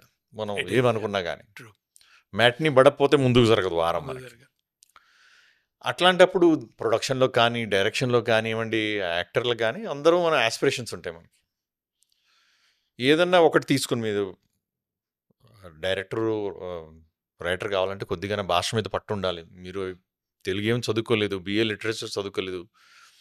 Me ఎక్స్పీరియన్స్లో out cider ఒక రైటర్ కావాలి, డైరెక్టర్ కావాలంటే ఎట్లా మొదలు పెడితే ఈజీగా సింపుల్గా ఉంటుంది? లేకపోతే success is never guaranteed, but at least you get a good hit at it. దానికి ఒక దారి చెప్పండి సార్. ట్రైనింగ్ అండి, అంతకంటే వేరే ఛాన్స్ లేదు. అంతే అంటారా? Train your self. Ram Gopal Varma గారు దీంతో ఒక అద్భుతమైన out of the world brain అతనిది. అతను కూడా ట్రైనింగ్ ఎలా చేసుకున్నాడు అంటే, కొన్ని 100,000 సినిమాలు చూసి ఒక యాంగిల్ వీడియో లైబ్రరీలో అంటారా? వీడియో లైబ్రరీలో తను మొత్తము చూసి, తను మైండ్లో రాసుకొని, ఎడిటింగ్ అంటే ఏంటో, సౌండ్ డిజైన్ అంటే ఏంటో అర్థం చేసుకొని, 1-2 సినిమాలు ఓన్లీ ఆన్ ద సెట్స్ దీనిలో అబ్జర్వ్ చేసి దాన్ని కస్టమైజ్, దాన్ని అడాప్ట్ చేసుకోగలిగిన వాడు. కాబట్టి అదొక out of the world brain. కాబట్టి అతను వచ్చి సక్సెస్ అయ్యాడు. సో అతనిలాగా నేను కూడా ఫస్ట్ సినిమాతోటి నేను డైరెక్టర్ని అయిపోతాను అని ఎవడన్నా వస్తే గనక ఇట్ డజంట్ హ్యాపెన్ అని నా గట్టి నమ్మకం. అది నేను వాళ్ళని స్ట్రక్చర్డ్ అప్రోచ్ ఉండాలి, తీరాలి. అసిస్టెంట్ డైరెక్టర్గా జాయిన్ అవుతారా, లేదా ఒక దీనిలో స్కూల్లో కోర్స్ చేస్తారా, లేదా కొన్ని 100,000 దీన్ని స్టడీ చేస్తారా, సెల్ఫ్ స్టడీ. నేను అసిస్టెంట్ డైరెక్టర్గా ఉన్నప్పుడు అప్పుడు రిలీజ్ అయిన సినిమాలన్నిటికీ కూడా నేను ఐ యూస్ టు రైట్ ఇదన్నమాట. ఇది మనం ఇప్పుడు ఎక్సెల్ షీట్స్ వచ్చినాయి, అప్పుడు చార్ట్లు గీసేవాడిని నేను. ఆ చార్ట్స్లో రాసేవాడిని, ఈ సీన్ ఇది, సీన్ ఎండింగ్ ఇక్కడ అవుతుంది, ఇలాగాక ఈ రెండింటిని కనుక ఒకే షాట్లో అవుతే ఎలా ఉండేది, ఇవి రాసేవాడిని నేను. అలాగే నేను చూసిన వాటిలో క్యారెక్టర్స్ వస్తే కేనన్ డబెల్ కనుక వీళ్ళు అవుతే ఏంటి, ఏది మన క్రికెటర్స్ అయితే ఏంటి, అది ఇండియాలో ఎక్కడో ఒక మారుమూల పుట్టిన ఒక అబ్బాయి ఒక పెద్ద ధనికుల కుటుంబంలో పుట్టిన ఇంకొకడు, వీళ్ళిద్దరూ ఒకే టైంలో క్రికెటర్ అయ్యి ఒకే అమ్మాయిని ప్రేమిస్తాయండి. సో ఇది నేను క్రియేట్ చేసిన డ్రామా ఇది. సో ఈ ఎక్సర్సైజ్ కావాలి ప్రతి మనిషికి, ప్రతి రైటర్ ఆర్ డైరెక్టర్కి ఈ ఎక్సర్సైజ్ కావాలి. సో ఈ ఎక్సర్సైజ్ మీరు ఇప్పుడు ఈ కేన్ అండ్ ఏబుల్ ఎగ్జాంపుల్ చెప్పారు. మీరు ఆ ఎగ్జాంపుల్ తీసుకున్నప్పుడు అక్కడ ఆల్రెడీ ఎగ్జిస్టింగ్ మూవీ తీసుకుని ఆ క్యారెక్టర్స్ని రిప్లేస్ చేసి మీరు సొంతంగా నేనైతే ఇలా చేసేవాడిని మొత్తం రాసుకుని step by step exactly scene by scene రాశాను. సీన్ డ్యూరేషన్ సెకండ్లతో సహా రాశాను సిడి ప్లేయర్లు అప్పుడు. Hmm. సెకండ్లతో సహా రాశాను. కొన్ని కంటిన్యూటీస్ దెబ్బతింటే అవి రాశాను. Hmm. దెబ్బతిని ఉన్నాయి, ఈవెన్ గాడ్ ఫాదర్లో కూడా ఉన్నాయి. So the point is you need to have that, ఆ విపరీతమైన కష్టపడే ఇది ఉండాలి మీకు. ఏది ఇది అది కాక ఇప్పుడున్న పెద్ద అడ్వాంటేజ్ ఇంకోటి ఏంటి అంటే you have lot of information. ఒక రకంగా డిసడ్వాంటేజ్ కూడా అది, దాన్ని ఫిల్టర్ చేయటం అనేది కష్టం అవుతుంది. సో ఒక ఫిల్టర్ మీదంటూ మీరు ఒక ఫిల్టరు, ఒక టెంప్లెట్ తయారు చేసుకున్న తర్వాత మీ దగ్గర ఉన్న ఇన్ఫర్మేషన్ని ఆ ఫిల్టర్లోంచి తీసుకొని దాన్ని విపరీతంగా మధించాలి మీరు. ఆ మధించకపోతే మీరు ఒక స్టేజ్ దాటి వెళ్ళలేరు మీరు. ఒకటి మాత్రం నిజం, మా ఫాదర్ ఎప్పుడూ చెప్తూ ఉండేవారు ఈ మాట, ప్రతిభ ఉన్న ప్రతివాడు సక్సెస్ కాలేకపోవచ్చు, కానీ సక్సెస్ అయిన ప్రతివాడు ప్రతిభ ఉన్నవాడే. అయితే ఈ ప్రతిభకి నేను యాడ్ చేసేది ఏంటి అంటే కృషి ఉండాలి. అంటే విపరీతమైన ఇది ఉండాలి మీలో, హార్డ్ వర్క్ ఉండాలి. ఆ హార్డ్ వర్క్ ఎందుకు చేస్తున్నామని ఒక ఫోకస్ ఉండాలి. సో దానికి మీకు ఎదురుగా ఉన్నది. నేను చాలా రోజుల పాటు నేను సినిమాలు చూడటం ఎందుకు, నా విజన్ దెబ్బతింటుందేమో, నాకంటూ ఒక స్పెషల్ ఇది ఉంటుంది కదా, నేను అవి చూసినందువల్ల నా ఇది పోతుంది, ఒరిజినాలిటీ పోతుంది అని అనుకొని కొన్ని రోజుల పాటు నేను సినిమాలు చూడకపోతే మా సీనియర్ ఒక అతను చెప్పాడు అన్నమాట, నువ్వు గనక చూడకపోతే నీకు తెలీదు అసలు ఎవరు ఏం చేస్తున్నారనేది తెలీదు, నీలో ఉన్న గొప్పతనం ఏదవ్వాలి అంటే అది చూసి కూడా నీ ఒరిజినాలిటీ నిలుపుకోగలటం కావాలి తప్పించి చూడకుండా కళ్ళకు గంతలు కట్టుకుంటే కుదరదు అని. So that's when I started so అది కావాలి మీకు, పూర్తి ఐక్యూ ఉండాలి. ఏది IQ, not just your subject IQ and బయటి ఐక్యూఏ కాదు, మీకు టోటల్. మీరు చెప్పిన మాటలు, మీరు చెప్పిన ఆ విధానం వింటుంటే రాజుగారు నాకు ఏం గుర్తొస్తుందంటే, ఎంబీఏలో కానీ వేరే దగ్గర కానీ హార్వర్డ్ కేస్ స్టడీస్, ఇట్లా కేస్ స్టడీస్ ఉంటాయి, స్టాన్ఫోర్డ్ ఇవన్నీ కేస్ స్టడీస్ ఇస్తారు మీకు. It's already solved, generally known ఉంటుంది, మీరు కెన్ బై, కాలేజ్లో ఇస్తారు. You have to go and solve it your own way. Super. ఆ బిజినెస్లో, ఆ సిచ్యువేషన్లో ఆ రోజు బ్యాలెన్స్ షీట్ ఉంది, ఈ ముగ్గురు మేనేజర్లు ఉన్నారు, కంపెనీ పరిస్థితి ఇది, ఆ దేశం స్థితిగతులు ఇవి, నువ్వు ఉంటే ఏం చేస్తావు, నువ్వు కొత్త మేనేజర్, నువ్వు ఇన్ఛార్జ్, మీరు ఎగ్జాక్ట్ కదా చెప్తున్నారు. సినిమా తీశారు, వాడు చేయాల్సింది చేశాడు, నువ్వేం చేస్తావు, అది నువ్వు కనుక కొత్తగా ఏం చేస్తావు, నువ్వు what different can you do and how different will be the outcome. అంతే. సో మీరు ఒక విధంగా మా అందరికీ తెలిసిందే ఆ హార్డ్ వర్క్ అప్లైడ్ టు, మీరు రైటర్ అవ్వాలనుకుంటున్నారా, డైరెక్టర్ అవ్వాలనుకుంటున్నారా, applied movie by movie, scene by scene, actor by actor, camera movement, panning కానివ్వండి, సౌండ్ డిజైన్ కానివ్వండి, మ్యూజిక్ తీరాలండి, చేసి తీరాలి. This is the only way. వేరే షార్ట్ కట్స్ లేవు దీనిలో. షార్ట్ కట్స్ వచ్చి సక్సెస్ అయిన వాళ్ళని నువ్వు ఎగ్జాంపుల్గా తీసుకొని వెళ్దామంటే అది తప్పు. అది నా ఉద్దేశం. అంటే Ram Gopal Varma is a bad example for Telugu industry. Reason ఇదే. ఎందుకంటే అతనిలాగా ఇంకొకళ్ళు ఉండలేరు, నువ్వు అలా ఉన్నావని అనుకుంటే పులిని చూసి వాత పెట్టుకోవటమే, అంతే, అంతకంటే ఇంకెళ్ళలేదు. సార్ రాజుగారు, దాసర్ గారు లాంటి స్టాల్ వాట్ దగ్గర నాలాంటి కామన్ వ్యక్తి అయితే చాలా పెట్టి పుట్టాలి ఆయన దగ్గర పనిచేయాలంటే. అటువంటి వ్యక్తి, అటువంటి దర్శకుడు, మీకున్న మెమరీసు, మీకు తెలిసిన విషయాలు, మీరు నేర్చుకున్నవి, దట్ డిఫైన్స్ దాసర్ గారి కానీ, ఆయన క్యాన్వస్ కానీ, ఆయన ప్యాలెట్ కానీ చెప్పండి సార్ మీరు నాకు. ఆయన గురించి చెప్పాలంటే యాక్చువల్లీ ఒక సెషన్ సరిపోదు, ఫుల్ సెషన్ ఆయన గురించే చెప్పచ్చు. హీ వాజ్, అంటే పని తప్పించి ఇంకా వేరేదేది ఆలోచించేవారు కదా ఆయన. అంటే in spite of being so many, having so many things around him, so many people poking him with అన్నీ ఉన్నప్పుడు కూడా విపరీతమైన పని రాక్షసుడు ఆయన, ప్రాపర్ పని రాక్షసుడు. కాకపోతే గొప్ప విషయం ఏంటంటే గాసిప్స్ ఎప్పుడు నాకు తెలిసి మాట్లాడిన ఇది లేదు ఆయన. బట్ ఇండస్ట్రీ వీటిలో కూడా గాసిప్స్ అంటే ఆయన దగ్గరికి వచ్చేటప్పటికి అవి గాసిప్స్ కంటే కూడా ఒక కంప్లైంట్ లాగా వచ్చి ఇది సాల్వ్ చేయమని చెప్పిన ఆయన దగ్గరికి వచ్చేవి. హీ వాజ్ ఆల్వేస్ దట్, ఇది కదా ఇండస్ట్రీ పెద్ద కదా ఆయన. సో అవి కూడా వాటిని కూడా ఒక పనిలాగా తీసుకొని చేసేవారు ఆయన. He was a rebel, not as a human, as a person. Rebel as a director, writer. ఆయన మొదటి సినిమా నుంచి మీరు గుర్తుపట్టచ్చు, అది తాత మనవడు అనే రెబల్ సినిమా. అది అంటే తల్లిదండ్రుల్ని సరిగ్గా చూడని కొడుకులకి మనవడు రెబల్ అయి వాడిని తండ్రికి బుద్ధి చెప్పించే ఇది. అది చాలా సటిల్గా, చాలా నేను స్టైలిష్గా ఉంటుంది ఇప్పటికీ ఆ సినిమా. కోర్స్ ఆయన స్టైల్ ఉంటుంది, మాటలు అవి ఉంటాయి, ఉండవని కాదు. సో ఆయన తర్వాత తీసిన చాలా వరకు మనిషి రోడ్డున పడ్డాడు, ఓ మనిషి తిరిగి చూడు, యూనో ఎన్టీఆర్తో తీసిన బొబ్బిలి పులి, సర్దార్ పాపారాయుడు కానీ ఇవన్నీ కూడా ఆ రెబల్ దీన్ని మన జస్టిస్ చక్రవర్తి అని తీశాడు నాగేశ్వరరావు గారితో. అలాగే బౌద్ధరబ్బాట్ సార్ అని తీశాడు. అంటే సొసైటీలో ఒక సెక్షన్కి బుద్ధి చెప్పాలి, ఇది ఇది చెప్పి తీరాలి అన్న ఒక గట్టి దీంతో ఉండేవారు అనమాట. దాన్నే ఇంకొంచెం అంటే ఒక రకమైన బెల్ట్ వేసుకొని, బుల్లెట్ల బెల్ట్ వేసుకొని తీస్తే అది బొబ్బిలి పులి, సర్దార్ పాపారాయుడు, ఒసే రామలమ్మ, ఒరే రిక్షా అయ్యేది. బట్ ఆయన ఇది మాత్రం అంటే సంఘంలో జరుగుతున్న ఒక అన్యాయానికి నా వాయిస్ వినిపించాలి అని ఆయన ఎప్పుడూ ఉన్నది ఆయనకి. మీరు గమనిస్తే ఉదయం వచ్చిన కొత్తల్లో అందరూ మామూలుగా షేక్ అవ్వలేదు, బికాజ్ ఉదయం వాజ్ స్పీకింగ్ దట్ లాంగ్వేజ్. ఉదయంలో పనిచేసిన పెద్ద పెద్ద జర్నలిస్టులు, నేను ఆయన దగ్గర జాయిన్ అయ్యే టైంకి వాళ్ళందరూ సీనియర్లు అనమాట అప్పుడు. సో వాళ్ళు చెప్పేవారు ఆయనకి, ఎందుకంటే నేను జాయిన్ అయినప్పుడు ఆయన మళ్ళీ శివరంజని, మేఘ సందేశం, చార్మినార్ అని 3 పత్రికలు మొదలుపెట్టారు. సో ఆ 3 పత్రికల్లో రాసేటప్పుడు నేను కూడా ఆయనకు అసిస్ట్ చేసేవాడిని అనమాట. కొన్ని నా ఐడియాస్ కూడా చెప్తే ఆయన కొన్ని తీసుకొని కొన్ని ఫిల్టర్ చేసేది. అప్పుడు ఆ జర్నలిస్టులు చెప్పేవాళ్ళు ఉదయం డేస్ అంటే ఎలా ఉండేది అని, ఎంత ఫ్రీ హ్యాండ్ ఇచ్చేవాళ్ళు, ప్రతిదాని మీద ఆయన దృష్టి, ఆయన ముద్ర ఎలా పడేది అని. ఒక ఎగ్జాంపుల్ చెప్తా. ఆయన షూటింగ్కి వచ్చినప్పుడు సెట్ మొత్తం ఒకసారి చూసి ఒక ప్లేస్ చూసుకొని అక్కడ కుర్చీ వేయించుకునేవారు. Invariably that is a spot from where he could see the entire set అనమాట, వితౌట్ ఎనీ అబ్స్ట్రక్షన్స్. ఎవరు ఎక్కడ ఏం తిరుగుతున్నారో మొత్తం తెలుసు ఆయనకి.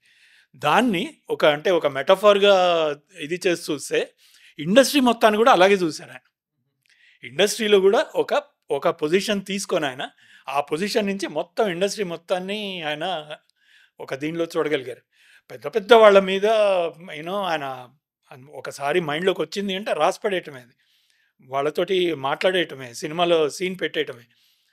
సో శ్రీరామలమ్మ, ఒరే రిక్షా నేను పనిచేసిన సినిమాల్లోనే చూస్తే ఎన్ని ఇవి ఉన్నాయో. చివరికి మేము ఆయన్ని రిక్వెస్ట్ చేసి ఇది కరెక్ట్ కాదు అని చెప్పిన ఆయన కాళ్ళకి అడ్డం పడి అవి తీయించేసిన సందర్భాలు ఉన్నాయి కొన్ని. అప్పట్లో వాళ్ళకి కోల్డ్ వార్స్ జరుగుతున్న వాళ్ళందరి మీద వాయించి పడేసేవాళ్ళు మొత్తం. సో హీ నెవర్ ఆయన వెనకడుగు ఎప్పుడు దేనికి వేయలేదు ఆయన. మనిషి కొన్ని వీటిలో కొన్ని ధైర్యం చెయ్యరేమో, లేకపోతే కొంచెం ఏమన్నా ఆగి చేస్తారేమో అన్న ఇవి బయటికి అనిపిస్తుంది. కానీ ఒకసారి ఆయన దూరిన తర్వాత మామూలు కాదు, చెప్ప నుంచి ఛాతి ఆయన దగ్గర చూశాను నేను. He's a proper rebel and proper ఇదనమాట. సో ఆయన స్క్రిప్ట్లలో కూడా అదే కనిపిస్తూ ఉంటుంది మీకు. ఈరోజు మనకి దాసరి గారి వారసుడు ఎవరన్నా ఉన్నారంటారా? కష్టము దాసరి గారి వారసుడు ఉంటాము, ఎందుకంటే ఆయనంత మల్టీఫాసెటెడ్ ఫస్ట్ ఆఫ్ ఆల్ ఎవరు లేరు. ఆయన మా సీనియర్స్ చెప్పినవి చాలా ఉన్నాయి. మజ్ను అనే సినిమా జరుగుతుంది, నాగార్జున. మజ్ను అనే సినిమాకి పాటల రికార్డింగ్ బాంబేలో జరుగుతుంది. ఇక్కడ ఆయన అదే ప్యారలల్గా నాగేశ్వరరావు గారితో ఏదో సినిమా తీస్తున్నారు ఆయన అన్నపూర్ణ స్టూడియోలో కొబ్బరి చెట్టు కింద. మేము ఆ రోజు సినిమా షూటింగ్కి వెళ్ళినప్పుడు వాళ్ళు చెప్పారనమాట, ఈ కొబ్బరి చెట్టు కిందే కూర్చొని ఆయన మజ్నులో ఆ పాట రాశారు, ఇది తొలి రాత్రి అని. ఎందుకు రాశారు ఆయన? అక్కడేమో రికార్డింగ్కి మొత్తం ఆర్కెస్ట్రాను బాలు గారు రెడీ ఉన్నారు, లిరిక్ ఇవ్వలేదు. సో లిరిక్ అప్పటికప్పుడు ఆయన కూర్చొని రాసి పంపించారు, ఆయన ఫ్యాక్స్ చేశారు. సో ఆయన అంటే అట్లాంటి మనిషి, నేను ఎవడు ఏం చేసినా పర్లేదు, నేను నా పని చేసుకోగలను ఉన్నవాడు ఎక్కడ ఉండేవాళ్ళు ఆలోచించండి. సో అట్లాంటి వాడు ఇంకొకటి పుట్టే ఛాన్స్ లేదు ఇప్పుడు కాదు, ఎప్పటికీ. దాసరి గారు లాంటి వాడు ఇంకోటి పుట్టాడు, రాఘవేంద్రరావు గారు లాంటి వాడు, కోదండరామరెడ్డి పుట్టాడు, బిగోపాల్ వచ్చాడు in their own style. But Raghavendra Rao గారి ఆ స్కూల్ ఇది ఉండకపోవచ్చు. రాజమౌళి వచ్చాడు, ఒక విధంగా రాజమౌళి కూడా రాఘవేంద్రరావు గారి స్కూలే. చిన్న మోడర్న్ సెటప్ను ఒక చిన్న ఎక్స్ట్రాపులేటెడ్ అట్మాస్ఫియర్ అది. సో రాఘవేంద్రరావు గారు వస్తారు, విశ్వనాథ్ గారు లాంటి వాళ్ళు కూడా రావచ్చేమో. Sekhar Kammula I believe he is going a little nearer to Viswanath గారు. ఇద్దరిలో న్యూఆన్సెస్, ఇద్దరిలో సెన్సిబిలిటీస్ కొంచెం మారచ్చు కానీ బట్ దాసనారాయణ నో. ఇంకోళ్ళు రాలేరు. సార్ రాజు గారు మీరు ఉసే రాములమలో యాక్టర్ కింద కూడా చేశారు. అది ఎట్లా జరిగింది సార్? నేనేం చేసిందని యాక్టింగ్ అంటారని ఇప్పుడు అనుకోను నేను దాన్ని. కానీ జరిగింది ఏంటి అంటే ఆ షూట్ యాక్చువల్గా స్టార్ట్ అయింది కృష్ణ గారి దీనిలో. కృష్ణ గారి సీన్ ఉంది ఓ 2-3 డేస్లో. సో ఆయనతోటి పోయి ఒక పెద్దన్న అనుచరుడు ఒక కుర్రాడు వెళ్ళి, ఆ ఎర్రదళం సభ్యుడు వెళ్ళి చెప్పాలన్నమాట. అంటే వీళ్ళని పోలీసులు అతన్ని పట్టుకొని వచ్చి, ఇతను మేము పట్టుకున్నాం పెద్దన్న దళంలో సభ్యుడు అని అంటే, నేను చెప్పాలన్నమాట, వీళ్ళేం నన్ను పట్టుకోలేదు, నాకు నేనే పట్టుబడ్డాను, మీతోటి ఒక కమ్యూనికేషన్ ఇవ్వాలి, పెద్దన్న చెప్పామన్నాడు అని. సో అది చెప్పాలి. అంతకుముందు 2-3 డేస్ ముందు డిస్కషన్ అవుతున్నప్పుడు ఎవరు వేస్తారు అంటే కనుక రాజశేఖర్ ఉన్నాడుగా వేస్తాడన్నారు గురుగారు. ఆయన జోక్ అంటున్నారే అనుకున్నా. 2 డేస్ తర్వాత నాకు యాక్చువల్గా జ్వరం వచ్చి ఇంట్లో పడుకున్నా. ఇంట్లో పడుకుంటే పిలిపించారు. ఇంట్లో అంటే ఇల్లు కాదు, యాక్చువల్గా మాది మనాలి గెస్ట్ హౌస్లో ఉండేవాళ్ళం మేమందరం. సో గెస్ట్ హౌస్ నుండి పిలిపించారు అన్నమాట. ఈయనేంటి నన్ను పిలిపిస్తున్నారు, జ్వరం అని కూడా పట్టించుకోవట్లేదు అని తిట్టుకుంటూ వెళ్తే ఎర్ర చొక్కా తగిలిచ్చి మెడలో సంచి తగిలిచ్చి పోను అంటే డైలాగులు రాసింది ఒసే రామలమ్మ స్క్రిప్ట్ నేను ఒక 8 సార్లు రీరైట్ చేసి ఉంటాను. నేను అంటే హ్యాండ్ రైటింగ్ అది కొంచెం చుట్టని గుండ్రంగా ఉండేది అప్పట్లో. సో దాన్ని ఆయన బాగా ఇదయ్యి అండ్ అంతకుముందు రాసేవాడికి అమ్మయ్య నాకు తప్పిందని చెప్పని నా మీద పడేస్తే రీరైట్ చేస్తూ చేస్తూ చేస్తూ ప్రతి పేపరు 3 సార్లు కాపీలు పెట్టుకొని రాసేవాళ్ళం. 3 కార్బన్ కాపీలు అనమాట. అలా డైలాగులన్నీ ఇప్పటికీ ఒక్కోసారి నిద్రలో గుర్తొచ్చి లేచి అరుస్తూ ఉంటాను రామలమ్మలాగా. నేను బాగా ఇంపోజిషన్ ఇచ్చారు. ఇంపోజిషన్ ఇచ్చారు, ఆ పొజిషన్లో తప్పనిసరి అయ్యింది. సో యా, సో అది నాకు బాగా కృష్ణ గారిని చూడంగానే కొంచెం తడబడ్డాను. బట్ సెకండ్ థర్డ్ టేక్స్లో ఈజీగా చేసాను. ఈ టేక్లో దాసరి గారికి చేశారంటే చాలా గొప్ప విషయం సార్. ఆయన గొప్ప డైరెక్టర్ దాసరి గారు. ఎందుకంటే నాకు క్లోజ్అప్ పెట్టలేదు, అప్పుడు క్లోజ్అప్ పెట్టుంటే దొరికిపోయాడు. వైడ్లో తీశారు. వైడ్లోనే, వైడ్లో ప్రొఫైల్ టు ప్రొఫైల్ వచ్చి కలుస్తాను. సార్ రాజు గారు, ఇందాక మనం మాట్లాడుకుంటున్నప్పుడు మీరు రిచర్డ్ క్లైన్ గురించి చెప్పారు. ఆ ఇంటర్నేషనల్ మూవీ, హాలీవుడ్ మూవీ మాట్లాడుకున్నప్పుడు ఆయనతో మీరు ఇంటరాక్షన్స్ కానీ ఏమన్నా ఇన్సిడెంట్స్ ఏమైనా చెప్పండి సార్. రిచర్డ్ క్లైన్ గారు he was one of the senior most DOPs. దీనిలో ఈవెన్ సినిమాటోగ్రాఫర్ సొసైటీలో కూడా చాలా సీనియర్ పొజిషన్స్లో అట్లా ఉన్నారు. అండ్ అబౌట్ 3-4 years బ్యాక్ ఆయనకి అకాడమీ వాళ్ళు అవుట్ స్టాండింగ్ అచీవ్మెంట్ అవార్డు కూడా ఇచ్చారు. It's a very rare award that is given. So he's a man of some repute and work. So అంటే బేసిక్గా డిఓపికి డైరెక్ట్గా ఇంటరాక్షన్ ఎక్కువ ఉండే ఛాన్స్ లేదు నాకు, because I was the second AD for Telugu Indian version దానికి. సో ఎక్కువ ఆయనతో ఇంటరాక్ట్ అయ్యేదంతా హాలీవుడ్ ఏడీస్ ఎక్కువగా అవుతూ ఉండేవాళ్ళు. ఇండియన్స్ కూడా ఉండేవాళ్ళు కానీ బట్ ఇది తక్కువ. But he never made us felt that. కాకపోతే ఐల్ టెల్ యూ వన్ తమాషా ఇన్సిడెంట్. మేము ఫస్ట్ రోజు మేము వాళ్ళకి అప్పటికే 2-3 days షూట్ అయింది, ఔరంగాబాద్లో అవుతుండగా మేము వెళ్ళాం అనమాట. We join them in the middle of a shoot. So hello చెప్పారు, అది అయింది. వాళ్ళకి అంటే you must have observe this a lot. Americans కానీ వెస్టర్న్స్ వీళ్ళందరికీ ఉండేది ఏంటంటే ఎదురుగా వెళ్తూ ఉండగా కనుక ఐ టు ఐ కాంటాక్ట్ అవుతే ఒక నాడ్ ఇస్తారు వాళ్ళు, స్మైల్ అండ్ నాడ్. మనకు అది ఎప్పుడూ ఉండదు మనకది. సో ఆయన అట్లనే వెళ్తూ ఉండగా ఆయన స్మైల్ చేసి నాడ్ చేయగానే ఆయన నన్ను ఇది చేస్తారని చెప్పి టక్కన ఆగిపోయాను. ఆగిపోతే ఆయన ఆగి వచ్చి నా దగ్గరికి వచ్చి హాయ్ ఐఎమ్ రిచర్డ్ క్లైన్ అని అంటే నేను రాజశేఖర్ మాదిరాజు అని చెప్పాను. చెప్తే what should I call you అంటే రాజ్ అని. Oh Raj, like the hotel we stayed in Madras. అప్పటి నుంచి దాదాపు మేము వీ స్టేడ్ ఫర్ 45 days. ఎప్పుడు కనిపించిన రాజ్ అని పలకరించేవారు ఆయన. అంటే ఆయన ఎక్కడ, అప్పుడు నేను ఎక్కడ, పలకరించాల్సిన అవసరం లేదు. గుర్తుండే ఛాన్స్ తక్కువ. ఆయన హీ వాజ్ 60 or something ఆ టైంకి, 60-62 or something. ఆ టైంలో ఆబ్వియస్లీ ఆయనకుండే లేయర్స్లో నేను 116th లేయర్లోనూ ఉంటాను. బట్ ఈ రిమెంబర్డ్ దట్. అంటే మనం చాలా మార్కెటింగ్ ప్రిన్సిపల్స్ను మన బిహేవియరల్ ఇవి బాడీ లాంగ్వేజ్ ఇవన్నీ చెప్తాం కదా మనం వాటిలో, అది ఆయన క్లియర్గా కళ్ళ ముందు చేశాడనమాట. అది that is something I cannot forget. So Raju గారు, నాకు ఒక క్వశ్చన్ 2 డిఫరెంట్ ఆన్సర్స్ కావాలి. ఒక ప్రేక్షకుడిగా సినిమాని ఎలా చూడాలి, ఒక ఔత్సాహికుడిగా ఫ్యూచర్లో డైరెక్టర్ రైటర్ కావాల్సినోడు లేకపోతే ఎంతూజియాస్ట్ కింద ఏమీ బయాస్ లేకుండా ఒక నార్మల్ పర్సన్ని సినిమాని ఎలా ఎంజాయ్ చేయాలి అది చెప్పండి. నేను రెండో దానికి మళ్ళీ లాగుతా మిమ్మల్ని. ఎలా చూడాలనే క్వశ్చన్ వచ్చినప్పుడే ఎలా ఎంజాయ్ చేయాలనేది పోయింది. రీజన్ ఈజ్ నేను ఔత్సాహికుడిని, అంటే నేను ఇండస్ట్రీలోకి వెళ్ళాలనుకుంటున్నా. సో ఈ సినిమాని నేను ఇలా చూడాలి అని ఎప్పుడైతే మైండ్లోకి అది వచ్చిందో, then you are not watching the film it all. సినిమాని చూడాల. సినిమాని చూడటానికి ఒకటే విధం ఉంది, ఇంకా వేరే ఛాన్స్ లేదు. దాని లోపలికి వెళ్ళిపోవాలి మనం, కథలోకి వెళ్ళిపోయి కథలో పాత్రలతో పాటు మనము ప్రయాణించి మనం వాళ్ళతో పాటు వాడి భుజం తట్టి వాడిని తిట్టి ఇది చేయగలిగితేనే that is the only way anybody should and can watch a film. అలా కాదు. ఇప్పుడు ఉన్న ప్రాబ్లం ఏంటి అంటే, ఇప్పుడు ఔత్సాహికులు వీళ్ళు అంటూ కాదు, ప్రతి మనిషి ఒక రివ్యూ రైటర్ లాగానే చూస్తున్నాడు సినిమాని. మొన్న మీరు ఆ ఈవెంట్కి వచ్చినప్పుడు భూపాల్ గారు అన్నమాట, ఇఫ్ యూ రిమెంబర్, ప్రతి మనిషి ఒక రివ్యూ రైటర్గా ఒక అనలిస్ట్గానే చూస్తున్నాడు సినిమాని. వాడు ఎక్కడ ఎంజాయ్ చేస్తున్నాడు ఇంకా?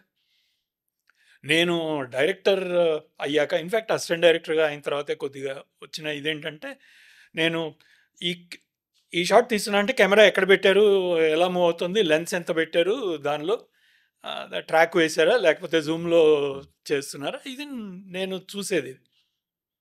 సో అక్కడ నేను ఒక సినిమాని ఎంజాయ్ చేయటం అనేది పూర్తిగా అప్పుడే పోయింది నాకు. హారర్ సినిమా జరుగుతూ ఉంటుంది, చీకట్లో ఇద్దరు ఉంటారు, నాకేమో వెనకున్న 70 మంది కనిపిస్తూ ఉంటారు.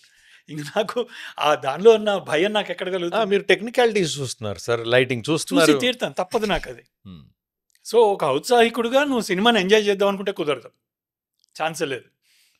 సో ఒక ప్రేక్షకుడిగా ఇప్పుడు మీరు నాకు చెప్పేది ఏంటంటే, మీరు టెక్నికాలిటీస్ మర్చిపోయి నువ్వు రివ్యూ చేస్తున్నా అని మర్చిపోయి అంతే. ఆ కథలో ఇమిడిపోయి ఒక ఆన్లుక్కర్గా ఒక పక్కన ఆ స్టోరీలో జరుగుతుంటే అవును. సైలెంట్గా వాచ్ చేసేవాళ్ళలాగా మిగలాలి తప్ప, అవును.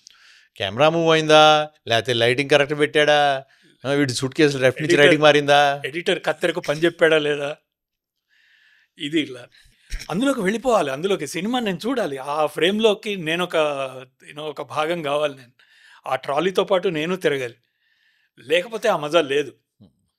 నేను ఇన్ఫ్యాక్ట్ ఇప్పుడు ఇన్నాళ్ళ తర్వాత కూడా కొన్ని సినిమాల్ని నేను దీనిలోంచి అది పక్కకు పెట్టి కనీసం 50% 60% ఎంజాయ్ చేయాలి అని చెప్పని నేను చూస్తూ ఉంటాను. వెంటనే పెన్ను తీసుకొని రాసుకోవటం మొదలు పెట్టకుండా, బట్ ఇట్ బికమ్స్ సో అలా చూడగలగటం అనేది ఒక గొప్ప వరం. అది ఒక ప్రేక్షకుడిగా సినిమాని చూడగలగటం అనేది ఒక వరం.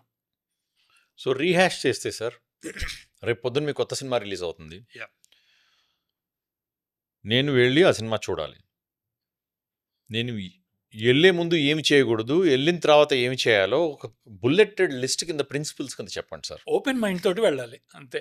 ఓపెన్ మైండ్ తోటి వెళ్ళాలి. అరే చిరంజీవి సినిమా చూస్తున్నాను రా అన్నట్టు వెళ్ళాలి తప్పించి, చిరంజీవి ఈ డైరెక్టర్ సినిమాలో ఈ కథ కాబట్టి ఇలా స్క్రీన్ ప్లే ఉండబోతోంది, సాంగ్స్ ఇంత టైంలో సాంగ్స్ ఉండబోతున్నాయి, ఇంత లెంగ్త్, దీనిలో చిరంజీవి ఇలా ఉన్నాడు కాబట్టి ఈ స్టెప్స్ సరిగ్గా ఉండవు, ఈ కైండ్ ఆఫ్ అనలిటికల్ అండ్ ఒక దీంతోటి వెళ్ళటం అనేది తప్పు. But it's impossible in today's time, because నేను మూవీ చూసిన 2వ నిమిషం నేను ఫేస్బుక్లోనో ఇన్స్టాలోనో నేను అది పోస్ట్ పెట్టాలి. ఆ పోస్ట్ ఆ సినిమా కన్నా బాగుండాలి, అది దాని మీద review. So when that is actually driving you, ప్రేక్షకులు అనేది చాలా ఇంపార్టెంట్. టోటల్ వాల్యూ చైన్లో ప్రేక్షకులు అనేది చాలా ఇంపార్టెంట్ ఇది. సో వాళ్ళు ఇంత పాడైపోయిన కండిషన్లో మైండ్ సెట్లో ఉన్నప్పుడు ఆబ్వియస్లీ దెర్ ఈజ్ ఇండస్ట్రీలో కూడా ఒక ప్రాబ్లం ఉంది అది. సో అది వాళ్ళు నేర్చుకోవాలి. అది ప్రేక్షకులు డ్రైవ్ అవ్వకుండా తమ మేధస్సుని పక్కన పెట్టి మిరపకాయ బజ్జీల బండి దగ్గర పక్కన పెట్టేసి లోపలికి బజ్జీలు మాత్రం తెచ్చుకొని తింటూ చూడాలి, అంతే. అంటే మనకు మిరపకాయ బజ్జీ కారం ఉంటుందని తెలిసినా కూడా బండి దగ్గరికి వెళ్ళి మిరపకాయ నోట్లో పెట్టుకుంటాం మనం. అవును. అది కారం ఉన్నా కూడా మనం మిగతా ఫ్లేవర్స్ని ఎంజాయ్ చేస్తాం. ఎగ్జాక్ట్లీ అదే లాజిక్తో చెప్తున్నారు మీరు. అంతే, ముందు అంతే. బండి దగ్గరికి వెళ్ళండి, బజ్జీ తినండి, ఆ తర్వాత మీరు ఏం కావాలంటే అది అనుకోండి. అంతే. బజ్జీ కారం నోరు మండకపోతే బజ్జీ ఎందుకు, మిరపకాయ బజ్జీ తీసేసి ఆ మిరపకాయ తీసేసి బజ్జీ తింటారు. I hate them.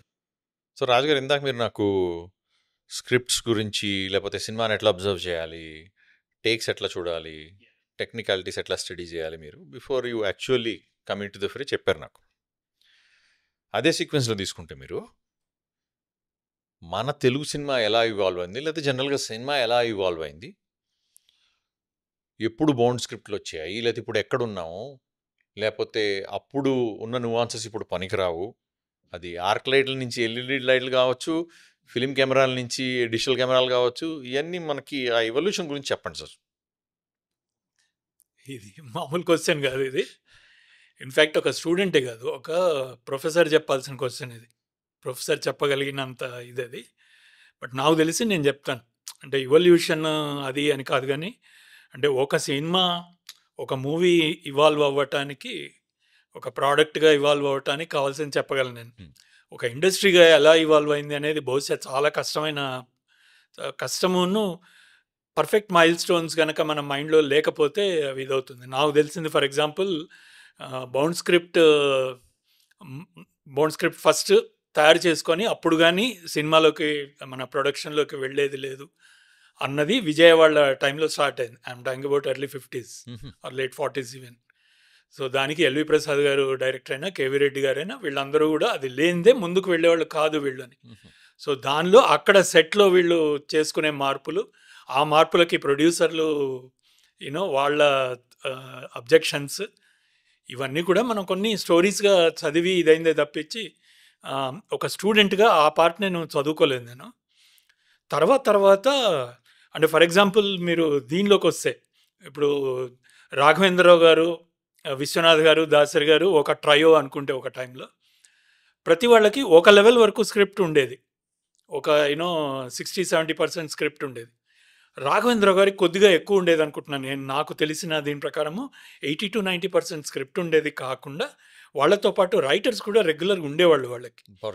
Paruchuri brothers అయినా, జంధ్యాల గారైనా, సత్యానంద్ గారైనా, వీళ్ళందరూ కూడా తర్వాత ఆల్మోస్ట్ వాళ్ళు సెట్లోకి, లేకపోతే కనీసం వాళ్ళు దేవర్ ఇన్ కాంటాక్ట్ అనమాట.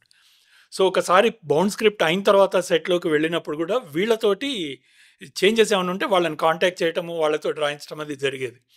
విశ్వనాథ్ గారు, దాసరి గారు అయితే వాళ్ళంతటా వాళ్ళుగానే చేసుకునేవాళ్ళు.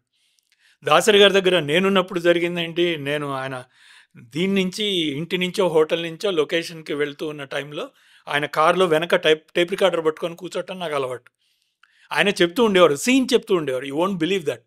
సీన్ రాస్తూ ఉండగా ఒక్కో అక్షరం ఇంకో అక్షరాన్ని డ్రైవ్ చేస్తుందని అనుకునేవాడిని నేను. ఇప్పటికీ చాలామంది అదే అనుకుంటారు, ఒక పదం రాయందే రెండో పదం ఎక్కడి నుంచి వస్తుంది వీళ్ళకి అని. ఆయన మాటల్లో చెప్పేవారు. ఆయన మాటల్లో డైరెక్ట్ గాల్లోంచి వచ్చేవి అవన్నీ కూడా. దానికి కావాల్సిన ట్రీట్మెంట్ అంతా ముందు రోజు మేము డిస్కస్ చేసుకునేవాళ్ళం. కొంతమంది రైటర్స్ కూడా కూర్చునేవాళ్ళు. ఆయనకి వీళ్ళిద్దరికి సెట్లో రైటర్ అక్కర్లేదు. వీళ్ళకి బాపు గారికి రమణ గారు ఎప్పుడూ ఉండటం తప్పదు అది. సో వాళ్ళందరూ ఒక జనరేషన్ ఆఫ్ డైరెక్టర్స్ అనుకుంటే, వాళ్ళకు ముందు ఆదుర్తి సుబ్బారావు గారు, వీళ్ళందరూ కూడా వాళ్ళు చూస్తేనే, సినిమాలు చూస్తేనే అర్థమవుతుంది. ఒక పక్క స్క్రిప్ట్, ఆ స్క్రిప్ట్ని పట్టుకొని దీనికి వెళ్ళటము, మన వీళ్ళందరినీ కూడా ఆర్టిస్టులు, తర్వాత టెక్నీషియన్స్, వీళ్ళందరూ కూడా ఆల్మోస్ట్ ఒక స్టోరీ బోర్డ్ వేసుకొని, బాపు గారు అయితే యాజ్టీస్గా వేసేవారు స్టోరీ బోర్డ్. బట్ వీళ్ళందరూ కూడా ఒక పక్క ప్రణాళికతోటి వెళ్ళేవాళ్ళు వీళ్ళు. సో స్క్రిప్ట్ అనేది ఒక రకమైన ఆయుధం వాళ్ళకి. It's not a foundation where in you దాన్ని డెవలప్ చేయటం ఒకటే కాదు, ఇది ఒక ఆయుధం. దాంతో ఆల్మోస్ట్ ఒక సినిమాతోటి వీళ్ళని, ఇండస్ట్రీని జయించాలి, ప్రపంచాన్ని జయించాలనే దీంతో వెళ్ళేవాళ్ళు. వాళ్ళకంత ప్యాషన్ అది దీంట్లో. సో స్క్రిప్ట్ ఆ తర్వాత, ఇప్పుడు ఫర్ ఎగ్జాంపుల్ నా దగ్గరికి వస్తే నేను I do almost 90% of the script my self. వేరే కొంతమంది కొన్ని సపరేట్ జాన్రాస్, కొన్ని స్పెసిఫిక్ జాన్రాస్లో మాత్రం తీసుకుంటాను. బట్ అది తీసుకున్నప్పుడు నేను అంతే 80% వరకు స్క్రిప్ట్ తోటి వెళ్తే, మిగతా అనదర్ 10-15% నేను సెట్లో మారుస్తే, 10-15% నేను డబ్బింగ్లోనూ దీనిలో కూడా మారుస్తాను. అది మార్చటము అంటే, మనం ఒక విజన్ తోటి ఒక డైలాగ్ ఒకటి రాసుకుంటే, ఒక ఆర్టిస్ట్ని బట్టి, లొకేషన్ బట్టి అది మారుతుంది. ఆ మారినప్పుడు దాన్ని మనం ఎలా కస్టమైజ్ చేయాలి, ఎలా దాన్ని అడాప్ట్ చేయాలి అనేది అది డైరెక్టర్కి తెలిసి ఉండాలి. డైరెక్టర్ రైటర్ అయితే ఒక గొప్ప advantage. I know few directors సెట్లో కనుక రైటర్ లేకపోతే వాళ్ళు షార్ట్ తీయరు. ఎందుకు అంటే మార్పు వస్తే కనుక వాళ్ళు ఇదైపోతారు. అట్లాంటి వాళ్ళు నాకు తెలుసు, పెద్ద డైరెక్టర్లు ఉన్నారు. అది నేను ఐఎమ్ నాట్ సేయింగ్ ఇట్ అదొక అది తప్ప అనేది అంటలేదు నేను. ఈవెన్ హాలీవుడ్లో అయితే కనుక ఒక అక్షరం మార్చాలి అంటే మొత్తం CEO ఆఫ్ దీని దాకా వెళ్ళాల్సిందే. హాలీవుడ్లో నేను వర్క్డ్ అనే ప్రాజెక్ట్, చిరంజీవి గారిది అన్ఫినిష్డ్ ప్రాజెక్ట్ ఒకటి చేశారు. దానికి నేను ఏడీగా జాయిన్ అయ్యాను. అది షూటింగ్ జరుగుతుండగా కూడా ఇవి మారుతూ వచ్చేవి. That was a bound script, proper bound script. ఎందుకు వాళ్ళకి బౌండ్ స్క్రిప్ట్ అంటే వాళ్ళకు ఒక పేజీ ఒక నిమిషంతో సమానం, నిమిషం లెంగ్త్తో సమానం. ఆ విధంగా వాళ్ళు దాన్ని డిజైన్ చేసుకున్నారు. వాళ్ళు సెల్టెక్స్ యూజ్ చేసినా, ఇంకొక స్టూడియో బైండర్ యూజ్ చేసినా వాళ్ళు ఆ పారామీటర్స్లోంచి బయటికి వెళ్ళరు. వాళ్ళు యూ కెన్ సే 100 minute ఇదంటే బుక్ అంటే 100 minute మూవీ అని అర్థం అక్కడ. మన దగ్గర ఇప్పుడు వాళ్ళు దాన్ని చూసి సెల్టెక్స్లో మన వాళ్ళు వాడుతున్నారు, కానీ అది కరెక్ట్ కాదు. ఎందుకంటే మన description of a scene is different from what they describe. ఆ డిస్క్రిప్షన్లోనే టోటల్గా మారిపోతుంది కదా. సో పాయింట్ ఈజ్ వాళ్ళు ఒక స్క్రిప్ట్ అయిన తర్వాత వాళ్ళు అక్కడికి దీనికి వెళ్ళినా, షూటింగ్కి వెళ్ళినా సరే వాళ్ళకి మారినప్పుడు, డైలాగులు మారినప్పుడు కలర్డ్ పేజెస్ వచ్చి జాయిన్ అయ్యామన్నమాట వీటిలో. సో నేను ఆ స్క్రిప్ట్లో ఆ మూవీ షూటింగ్ జరుగుతున్నప్పుడు ఫస్ట్లో ఎక్కువ కలర్డ్ పేజెస్ ఉండేవి కావు. పోను కలర్డ్ పేపర్లో యాడ్ అవటం మొదలు బాగా బుక్ కలర్ఫుల్గా అయిపోయింది అనమాట. దానిలో కూడా కలర్ కోడ్స్ ఉండేవి. బ్లూ కలర్ అయితే first change, yellow colour add అవుతే second change, pink is the third colour. So ఇలా వాళ్ళు కోడ్స్ పెట్టుకునేవాళ్ళు. విపరీతమైన కలర్గా కనిపించేవి నాకు.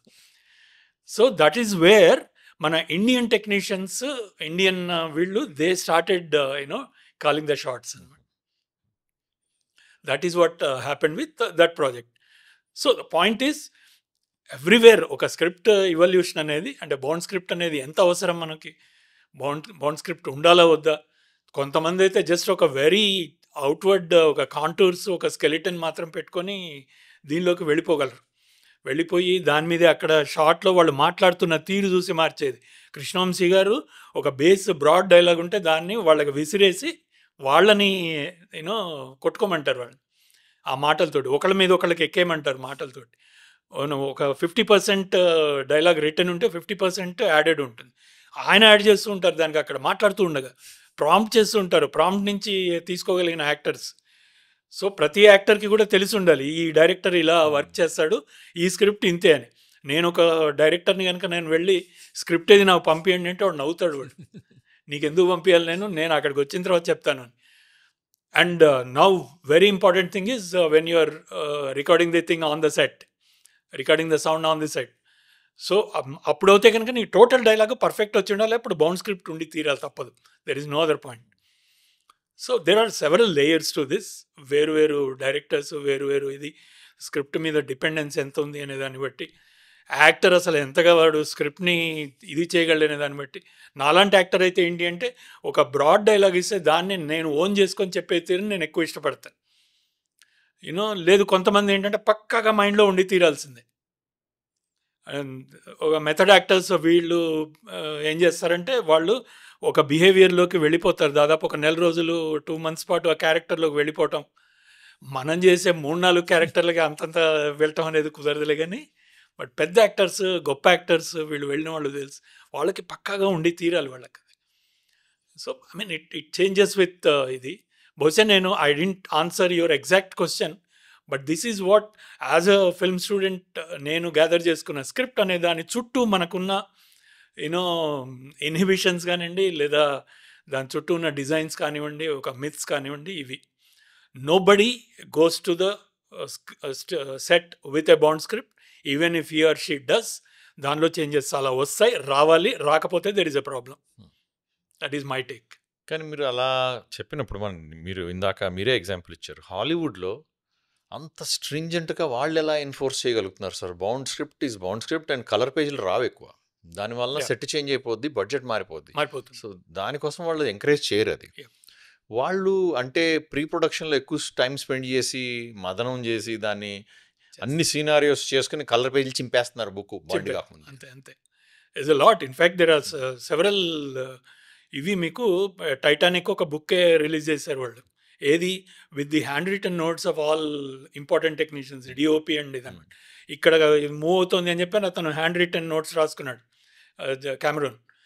దాని మీద డిఓపి వచ్చి తన క్వశ్చన్ మార్క్స్ పెట్టాడు. ఇవన్నీ ఉన్నాయన్నమాట. సో స్క్రీన్ రైటింగ్ స్టేజ్లోనే ఇది మనం much before the pre production even starts writing స్టేజ్లోనే ఎంతమంది కుదిరితే అంతమంది టెక్నీషియన్లని ఇన్వాల్వ్ చేయటం అనేది చాలా హెల్ప్ అవుతుంది అక్కడ. అంటే వీళ్ళని actors of course senior actors చాలా ఇంపార్టెంట్ యాక్టర్స్, ఎస్పెషల్లీ వీళ్ళు dialogue driven are expression driven actors అనుకోండి. వీళ్ళకి ఎంత ముందుగా వీళ్ళు దీనిలోకి రాగలుగుతారు సబ్జెక్ట్లోకి, అంత హ్యాపీ డైరెక్టర్కి. యూనో వాళ్ళ ముందు వాళ్ళకి సీన్లు విసిరేసి మీరు ఒక డైరెక్టర్ సెట్లో ఎలా అయితే చేస్తున్నాడో దాన్ని ప్రీ ప్రొడక్షన్లో చేయగలిగితే you can do a lot. అక్కడే మనం టోటల్ చేంజెస్ వచ్చి ఐ డూ ఇదనమాట workshop for every. So immersion workshop లా చేస్తారు. నేను చేస్తాను 10 days 15 days అది depending on the seniority of actors and all. So Rajendra Prasad గారు గౌతమి గారితో నేను చేసిన సినిమాకి నేను 3-4 days అంతకంటే ఎక్కువ చేయలేదు. ఈవెన్ వాళ్ళు కూడా వచ్చి they spent their time on 2 days వాళ్ళు స్పెండ్ చేశారు. వాళ్ళ స్టైలింగ్ అయితేనేమి, వాళ్ళ ఇవన్నీ కూడా ఆ లుక్ టెస్ట్లు ఇవన్నీ దే హ్యాపెన్. ఇక్కడ కూడా జరగవని కాదు, బట్ ప్రీ ప్రొడక్షన్ చేయాల్సినంత టైం మనం తీసుకోము ఇప్పటికీ. ఎందుకు అంటే యాక్టర్స్ కానీ సీనియర్ టెక్నీషియన్స్ కానీ వీళ్ళు కానీ దే డోంట్ బిలీవ్, చాలామంది, I'm not saying every one, but they don't believe in these kind of exercises. మనకి ఇన్ని సినిమాలు చేసాము, ఇంతమందితోటి వేరు వేరు రకాలుగా చేసాము కాబట్టి మనకి ఈజీ అయిపోతుంది మనం సెట్లోకి వెళ్ళాక అనే దీని మీద ఎక్కువ ఇదవుతారు. సో మన మెథడ్ వేరు అంటారు. మన మెథడ్ వేరు, టు బి సింపుల్గా చెప్పాలని మీ భాషలో. సో మనం షిఫ్టింగ్ టాపిక్స్ రాజ్ గారు, ఒక student of films life long who has come from a technical background or polytechnical background, if I have to pun intended, అటువంటి వ్యక్తికి సాహిత్యం మీద అంత అభిలాష రుచి ఉండటం ఏంటి, అటువంటి వ్యక్తికి ఒక నంది అవార్డు రావటం ఏంటి? ఎందుకు అది జనరల్గా చాలామంది పోటీ పెడతారు, పెద్ద పెద్ద రచయితలందరూ పోటీ పెడతారు. That's bordering on literature. కథకు వచ్చింది నాకు. మరి మీరేమో తెలుగు చదువుకోలేదు, తెలుగు మీడియం చదివారు కానీ తెలుగు చదువుకోలేదు. అది ఎట్లా మీరు అది ఒక సిరా రాసినా కానీ, లేకపోతే ఇప్పుడు మీరు ఇట్లు మీ ప్రేయసితో ఇట్లు నీ ప్రేయసి, ఇవన్నీ ఆ డైమెన్షన్ ఏంటి సార్? ఆ డైమెన్షన్ మీద కూడా మీరు ఎందుకు ప్లే చేస్తున్నారు? ఇందాక చెప్పినట్టు అదే చిన్నప్పుడు కూడా మా ఇంట్లో లైబ్రరీ చాలా పెద్దది ఉండేది. సో బుక్స్, సాహిత్యం అనేది ఎప్పుడూ పార్ట్ ఆఫ్ మై ఇది. దీని ప్యారలల్గా ఇంకొక అలవాటు మాకు నాన్నగారు చేసింది ఏంటంటే, అప్పట్లో క్యాసెట్స్ వచ్చేవి కదా, సో క్యాసెట్లని రికార్డ్ చేసేవారు. అది హిందీ పాటలు, తెలుగు పాటలు, అవి కూడా దాదాపు ఒక 150-200 క్యాసెట్లు ఉండేవి ఇంట్లో. ఇక్కడ రవి ఎలక్ట్రానిక్స్లో ఉండేది. సో తను అంటే ఆల్మోస్ట్ ఎవ్రీడే ఆర్ మేబీ అప్పుడు వెళ్తూ ఉన్నప్పుడు పిలిచి చెప్పేవారు అనమాట, ఇగో ఈ పాటలు వచ్చినాయి కొత్తవి అని. అప్పుడు ఏంటంటే మనకు కావాల్సిన పాటలన్నీ లిస్ట్ రాసేస్తే వాళ్ళు వారం రోజుల్లో అవన్నీ రికార్డ్ చేసి క్యాసెట్ల మీదకి ఇచ్చేవాళ్ళు. Raja, you remember Raja, Ravi electronics మొన్నే వచ్చాడు నా దగ్గరికి. రవి ఎలక్ట్రానిక్స్ రాజా, మా అన్నయ్య పేరు రవి, నా పేరు రాజా, అందుకని రాజేంద్ర ప్రసాద్. సో ఈ రెండు కూడా అంటే పాటల్ని మ్యూజికల్గా కాకుండా ఈవెన్ లిరికల్గా కూడా మేము అర్థం చేసుకోవటం అనేది ఫస్ట్ నుంచి ఉండేది.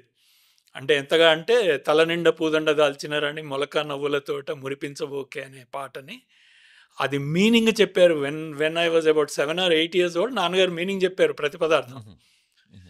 ఏది ఒక అబ్బాయి ఒక అమ్మాయి రొమాంటిక్గా వర్ణిస్తూ పాడిన పాట అది. ఆ మీనింగ్ 7-8 ఏళ్ల ఏజ్లోనే చెప్పారు నాకు.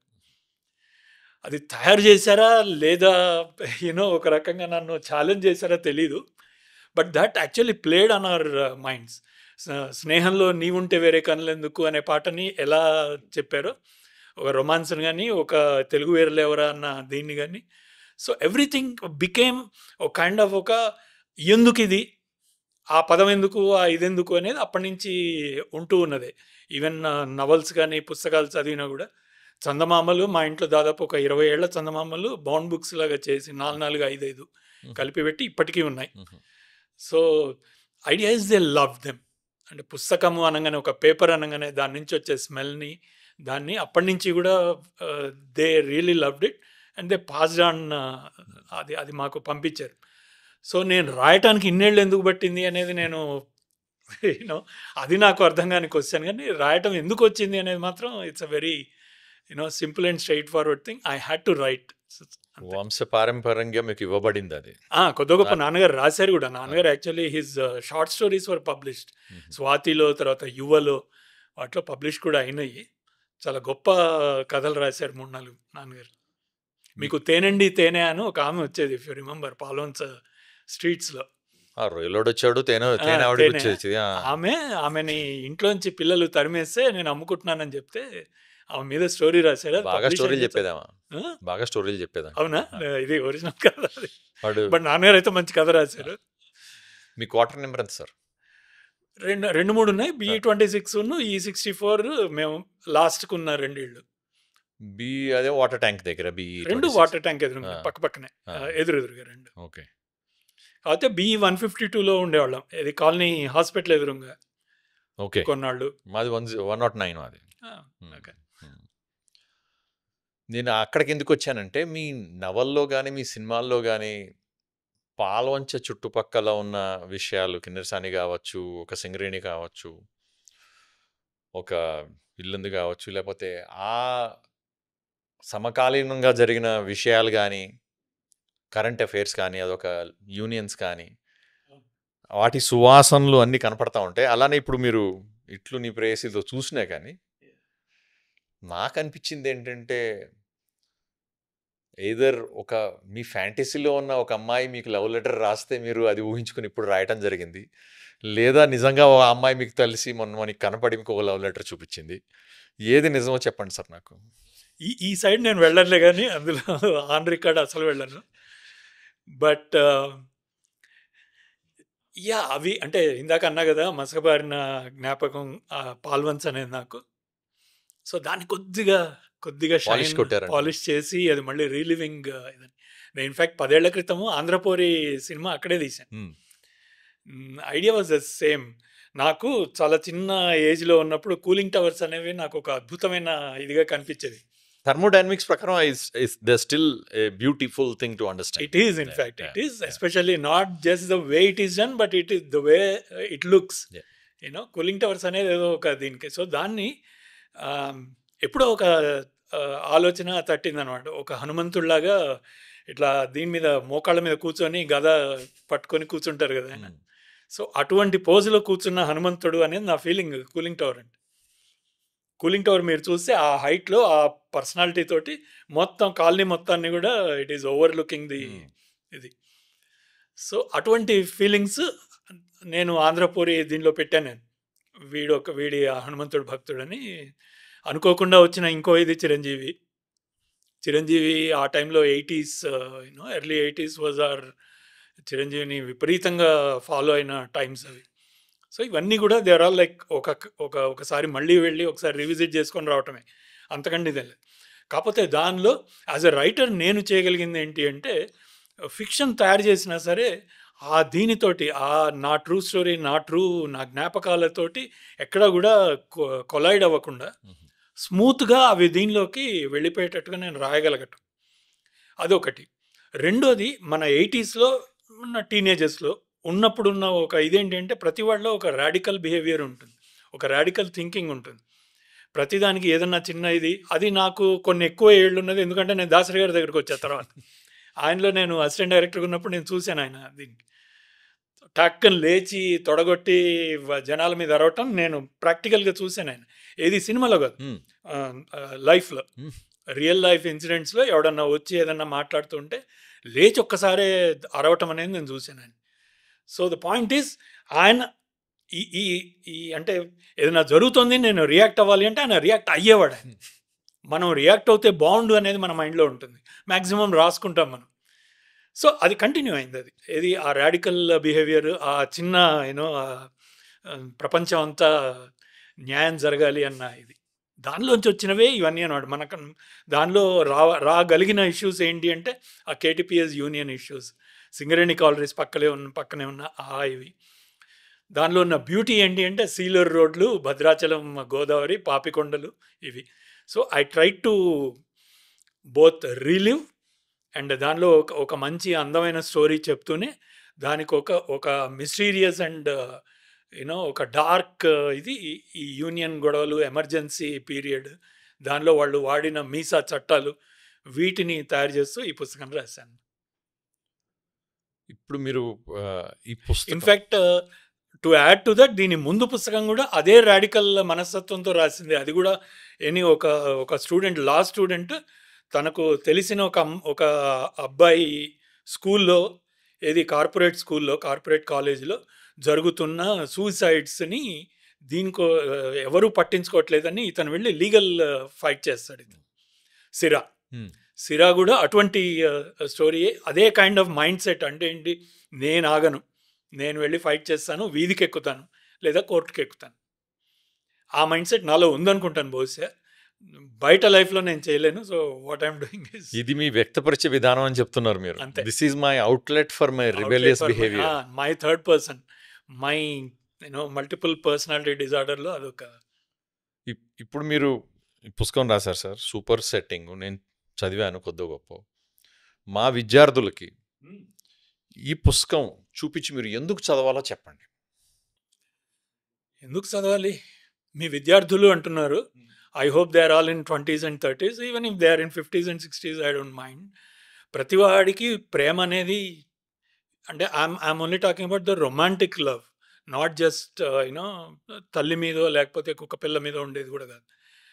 ఆ రొమాంటిక్ లవ్ అనేది వేరు వేరు స్టేజెస్లో, వేరు వేరు రకాలుగా, వేరు వేరు మనుషులకి అవుతూ ఉంటుంది.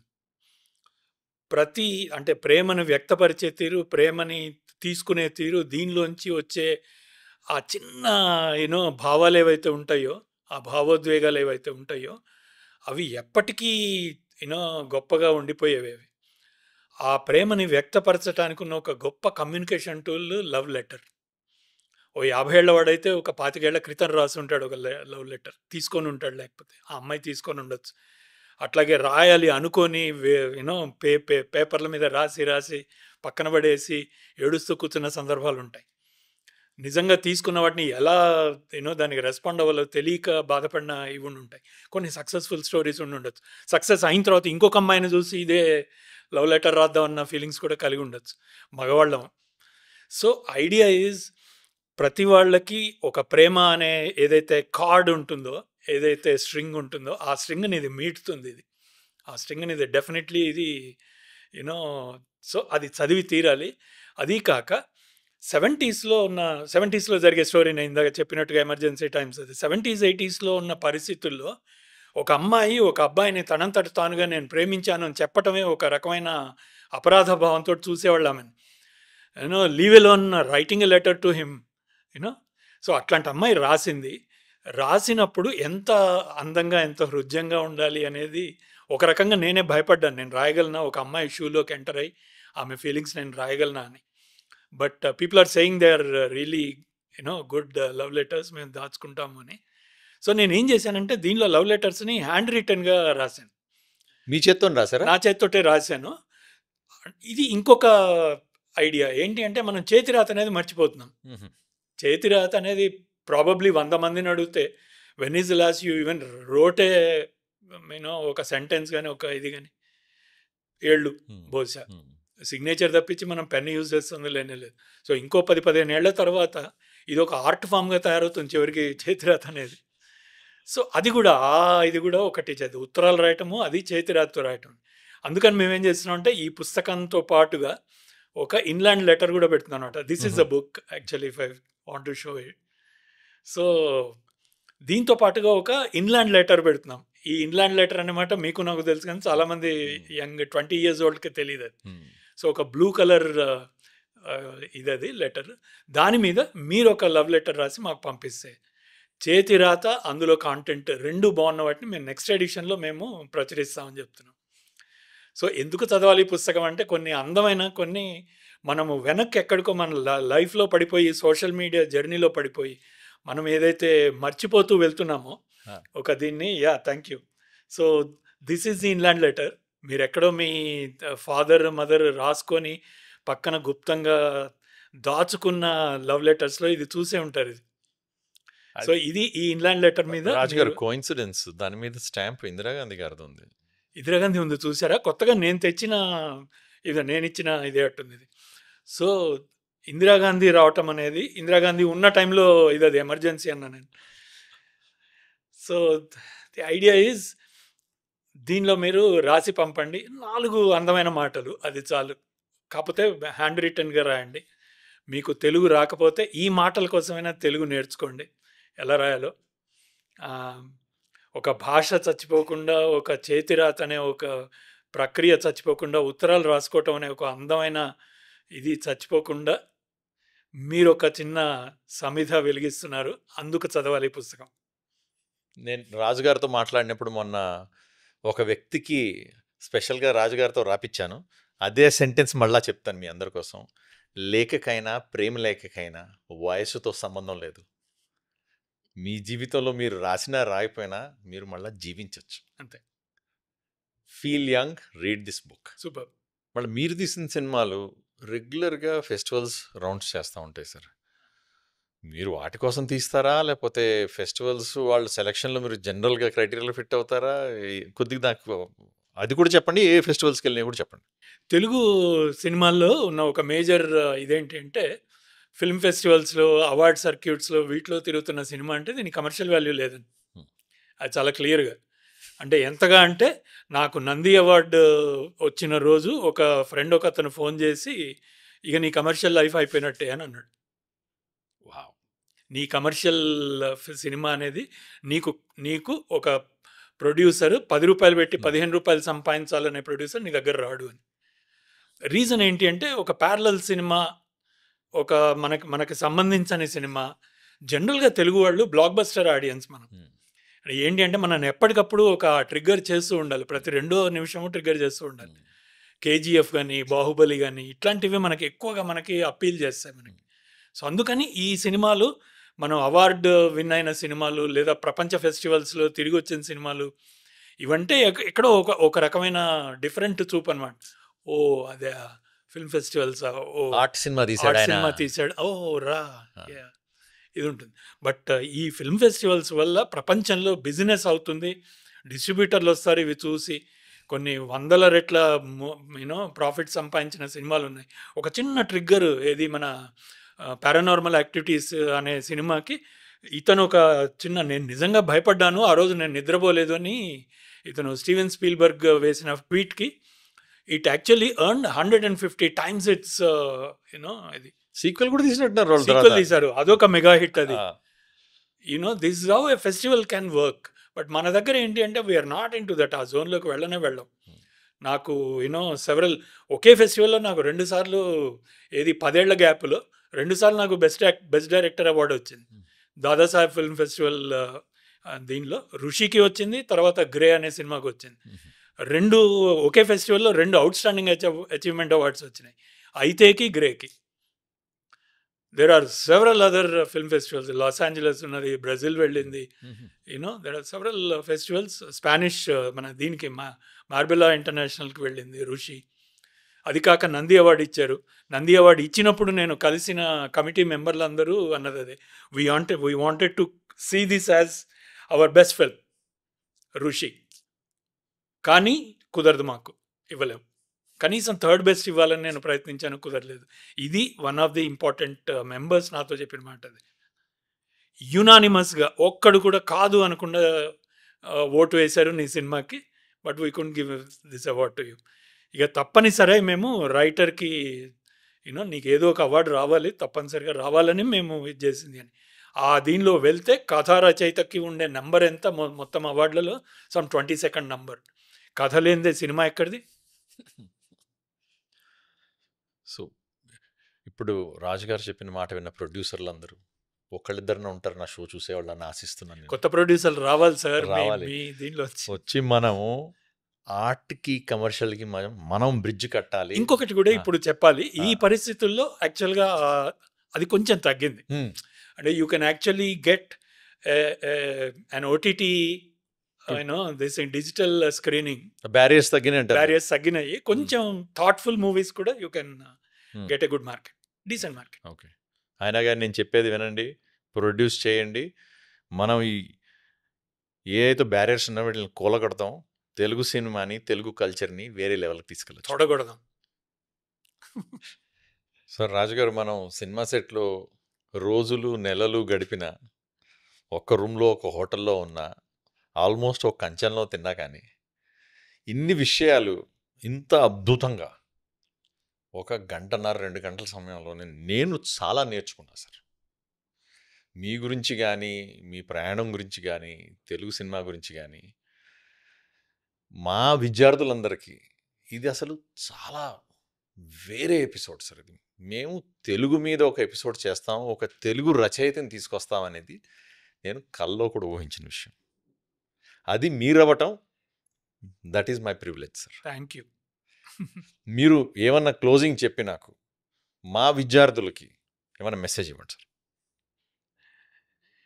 First thing, privilege is mine. ఎందుకంటే ఒక ప్లాట్ఫామ్ దట్టు, ఎందుకంటే మీ ఇంతకుముందు ఎపిసోడ్ చూశాను, ఎంత డీప్గా, ఎంత still to the point. It's a difficult journey, difficult exercise. I know you. మీ పర్సనల్గా మీ ఏమంటారు, మీ ప్రొఫెషన్ ఏంటో, మీ ఇదేంటో తెలుసు. మీరు చేస్తున్న వీడియోస్ దానికి అసలు సంబంధం లేని ఇది. సో ఇలా కూడా మీరు చేయగలుగుతున్నారు అంటే I really bow to you. You are doing a great job and thank you very much for inviting me here. ఇక్కడ అంటే కాంప్రహెన్సివ్గా ఉంది ఈ ఇంటర్వ్యూ ఆర్ ఈ కాస్ట్ వాట్ ఎవర్. అయితే ఫైనల్ టేక్ అవే గురించి చెప్పాలి అంటే, టేక్ హోమ్ చెప్పాలంటే ప్రస్తుతానికి పుస్తకం అని చెప్తాను. అంటే మనం ఆల్మోస్ట్ ఒక లాస్ట్ అబౌట్ 20 yearsగా పుస్తకాలు చదవటం అనేది టోటల్గా అయిపోయింది. పుస్తకాలు చదవటం అనే అలవాటు పోయింది. సో ఇండియన్స్కే జనరల్గా తగ్గింది. ఇండియన్స్లో హిందీ పర్వాలేదు, హిందీ ఇంగ్లీష్ బ్రీడ్ వచ్చి వాళ్ళు కొద్దిగా కాపాడారు. వాళ్ళు చేతన్ భగత్ అయినా, అశ్విన్ సాంఘి అయినా, వీళ్ళందరూ కూడా కొద్దిగా కాపాడగలిగారు. కొద్దిగా మన దీనిలో సౌత్ ఇండియన్లో ఇంకాస్త తగ్గింది. తెలుగు అసలు మృగ్యం. తెలుగు అవకాశాలు, తెలుగు పుస్తకం చదివే అవకాశాలు దాదాపు 0 అయిపోయినాయి. అంటే నేను సిరా రిలీజ్ చేసిన టైంకి 1000 పుస్తకాలు పబ్లిష్ చేయాలా, చేస్తే అమ్మగలమా అన్న దీనిలో కొట్టుమిట్టాడుతున్నాం ఆ టైంలో. ఇప్పుడు కొంచెం పెరిగింది. ఇన్స్టాలో కూడా కొన్ని గ్రూప్స్ పెరిగాయి, young people who are reading books. So ఈ అలవాటుని ఇంకాస్త ముందుకు తీసుకెళ్ళాలి. ఇఫ్ ఎట్ ఆల్ ఈ వీడియో చూస్తున్న వాళ్ళలో గనక పుస్తకాలు చదివే వాళ్ళు ఉంటే, తెలుగు పుస్తకాలు చదవటానికి ఎక్కువ మొగ్గు చూపండి. గొప్ప పుస్తకాలు వస్తున్నాయి. దానిలో ఇట్లు నీ ప్రేయసి ఒకటే అని చెప్పను, but definitely you can start with this. But ఇట్లు నీ ప్రేయసి చదవటానికి ముందు కనీసం ఒక 5-6 అన్న మాట ఏంటి అంటే, సిరా అనే పుస్తకం మాకు మళ్ళీ ఒకసారి తెలుగు పుస్తకాలు చదవటానికి ప్రేరేపించింది అని చెప్పిన వాళ్ళు ఉన్నారు. I take credit for that. So Telugu పుస్తకాలు చదవండి, డిస్కస్ చేయండి, కొంత 10 మందికి చెప్పండి. పుస్తకాలు ఇంకాస్త ముందుకు వెళ్ళాలి. ఎందుకంటే సాహిత్యం అనేది ఒక ఇంటలెక్చువల్ ప్రాసెస్.